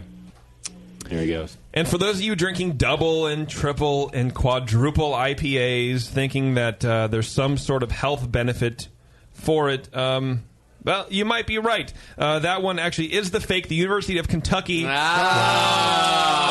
with the Department of Agriculture, did conduct a study, and they found that hops helped some sort of fungus related to horses. But it was not, in fact, damaging to human beings at all. You can continue drinking your shitty hoppy beers, which also means that I Am Woman, Hear Me Roar is 100% true. But tell me that But did you write it to throw us off like that? Tell me that. I added a little bit more. I actually had segmented the last part, the giant quote, because I thought it was going on, and then I did weigh that in. Like, well, I'm rambling a little bit, but it's just too good. I mean, just this quote. It's too good. It's forming a tight community within the beer community as well as the local community. That's one quote, one sentence from How many communities can there be? Apparently 3. Wow. By the way, that is not a gender thing. People suck at giving interviews. Absolutely. So. And I blame more of the journalists who wrote it because they're supposed to parse that shit down and make the person that they're interviewing sound intelligent. They're supposed to interview in such an interview that the interview sounds more interview-y. Right. We should do an interview on that. Yeah. This is not interviewee. Well, that means that Scott and Andy both won choosing number 1. Just like Tasty did as the fake. Amen, brother. Yeah. Nice work. But right. now, Tasty being up on all the hop news, did you hear about the equine testing? I didn't hear the other side of it. Maybe your hubris will bring you down next time, buddy. All right, Scott and Andy, send an email over to Bevo at thebrewingnetwork.com. That's Beevo, Bevo at thebrewingnetwork.com. She's going to get you some shirts and shit like that. And thank you both for playing. Thanks, guys. Cheers. There you go. Well, that was fun. I always like that game. It's a hard game. It's tough. I've yet to get one right. Right. Yeah. I think I might be in the same boat. We'd have to go back and listen, but I don't think I think Tasty gets it right kind of often. Too often. Maybe half the time. I'm surprised no one commented on the quote from a lady who was trying to make a beer group a safe environment to ask questions. That sounds like something a lady would do. There need to be other women to be safe. Is that it? It's literally from the article where two people are trying to create a safe environment. Well, it gets aggressive out there. Yeah. I don't know. What's that supposed to mean? What do I know? Nothing. All right. Hey, don't forget about our good friends over at Adam and Eve. You can go to adamandeve.com right now and use coupon code BNARMY. That's BNARMY. And you get a coupon. You get, what do you get? Fucking 50% off just about any one item. You get free shipping. You get 3 free adult DVDs from all sorts of genres. Like, what was the one you mentioned earlier? Hold Her Down and Drowned Her? Wow. He did. He made wild gestures with his arms while he was doing it, too. Right. So what... Bill was explaining something. Like smother it. Oh no! Right, you drowned seed. it. Yeah, it was malting. But you were like, first you drown it, you smother it. There it is. Let it breathe. You smother it again. Yeah. You let it breathe again. And then JP said, well, no, JP just said that sounds like sex. Right. Yeah. And so all I could think was it must be a category. I don't know. Yeah. Germinating. The JP's motions are worse than the idea. By the way, It's really if you're not watching on the camera, Taryn starts stretching no. Which part? Stretching what? Her Okay, reality? that's enough of that. All right, go to adamandeve.com. Use coupon code BNARMY. It's a great way to support us, and you don't have to go stand at that creepy corner, sex store. Right. With all of us creeps. Buy all the sex. Yeah, where Beardy is all the time. Every time I go in there, it's not Beardy's that there. bad. It's not that bad a place. Yeah. Well, he can't find his way out. I'm not there by choice. I'm opening every door down the street. And it's weird because he's like feeling his way out, and it's it's a wall of dildos. He's just still he's got to feel his way. I think I find a handle. Oh, here's another handle. Here's another handle. He's Pulling stuck. all those handles, it takes forever to get out of that place. Sir, the door's over here. Yeah, I know. But the handle is here. Can you imagine what it must be like to work in one of those places? I think it's pretty awesome. It must be awesome. Excuse me, miss. I'm looking for... Yeah. Insert your creepy item here. Yeah. Ew. What do you tell people? You would say that? Wait, that's not what I meant. Wait, no, so he's looking for a glory hole? Is that what he's looking for? What do you tell people when you're interacting socially outside of your job? What do you? Oh, so what do you do? I'm in the movie business. I'm a cashier. I'm in retail. I'm in retail. Yeah, that's the only thing you can say. Oh, what do you sell? Where do you work? A big box store. Plastics. Yeah. Rubber and plastic items. Importing, exporting. Yeah. Media. Yeah, polymers. Yeah. Polymers. Yeah, that's. I'm in polymers. I import and export polymers.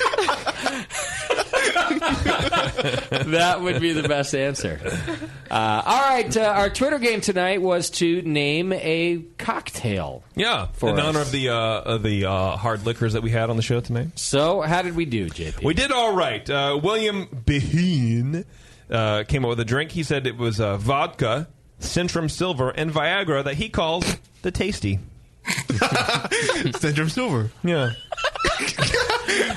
How much Viagra? 100% of your daily vitamins. There's no measurement. I'll take a double. I'll take a double. With a Viagra back. All right. Cialis back. Yeah. Gator Beer writes one called The Doc, which is 1 part Everclear, 1 part Faux Loco. That sounds like the Doc. Yeah. Pretty good. It's not all that entertaining, but it's very accurate. Right. Yeah. Sour Brew writes he just came up with a name called the Slop Grenade. Okay. Pretty good. Not bad. Okay. Well, I didn't realize that William Beheen wrote in twice. So I'm going to delete that because I don't allow double entries. Okay, that's fine. I'm not Bevo. Andrew Rose writes the hop drop, which is a hop head vodka, vermouth, and grapefruit with the twist for garnish. Sounds like a legitimate drink. And he made up a real one. Yeah. Snow Coog says the Meisler. It made sense at the time.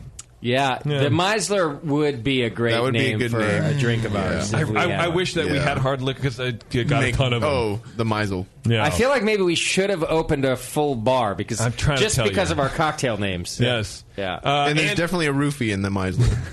Oh, yeah.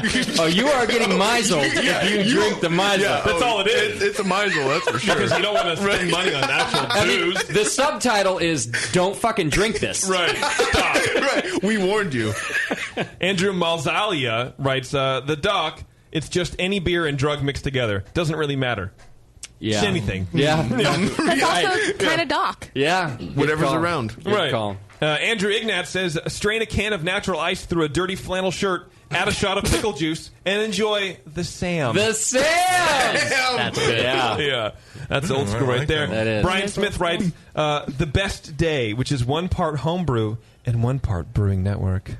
Wow. Gay.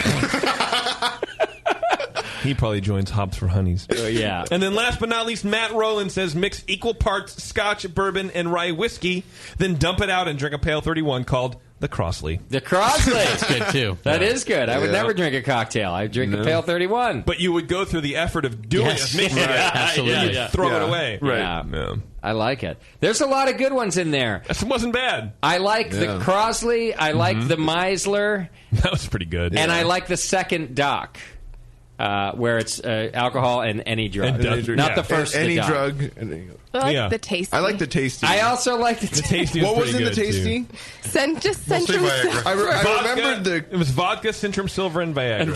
Okay. Yep. With what was it? A chaser of Cialis? Well, that was tasty. A muddled Viagra. Where's Andy from St. George Spirit? She should make these things for us. Yeah. I feel like they're all too good. I don't know how to pick. We have some prizes to give away, don't we? Or are we short on prizes? I'm fairly certain we have. We have some prizes. You have something. All right. I got to give it to almost all of them. The Tasty wins. Yep. Okay. The Meisler wins. The Meisler, yep. Guys, if I say you won, email bevo@thebrewingnetwork.com. The second Doc wins. So that would who's be that? Andrew Malaysia. And I got to give one to the Crossley. Oh, yeah. Right. It's just it's stupid and Strong. funny. It's accurate. It's You another wouldn't one even use that glass though, because there would still be some residual bourbon, and it Right. would mess Yeah. up the And it beer. would fuck up my Pale You would 31. just throw the glass in the garbage. Yeah, I would and actually then pour a chuck the different beer. glass at somebody. At Sam. Yeah. You would chuck it At at Sam. Sam. Let's be honest. Yeah. All good ones. This is the most accurate Twitter game we've ever had. Yeah. It's pretty good. These people know us. Yeah, they do. Congratulations to our winners and to all of you for playing. I appreciate that very much. That was a fun one. All right, that's our Twitter game, and I do believe our work here is done. Am I right, Moskowitz? Yes, sir. All right, we're off next week. Yes. Yeah.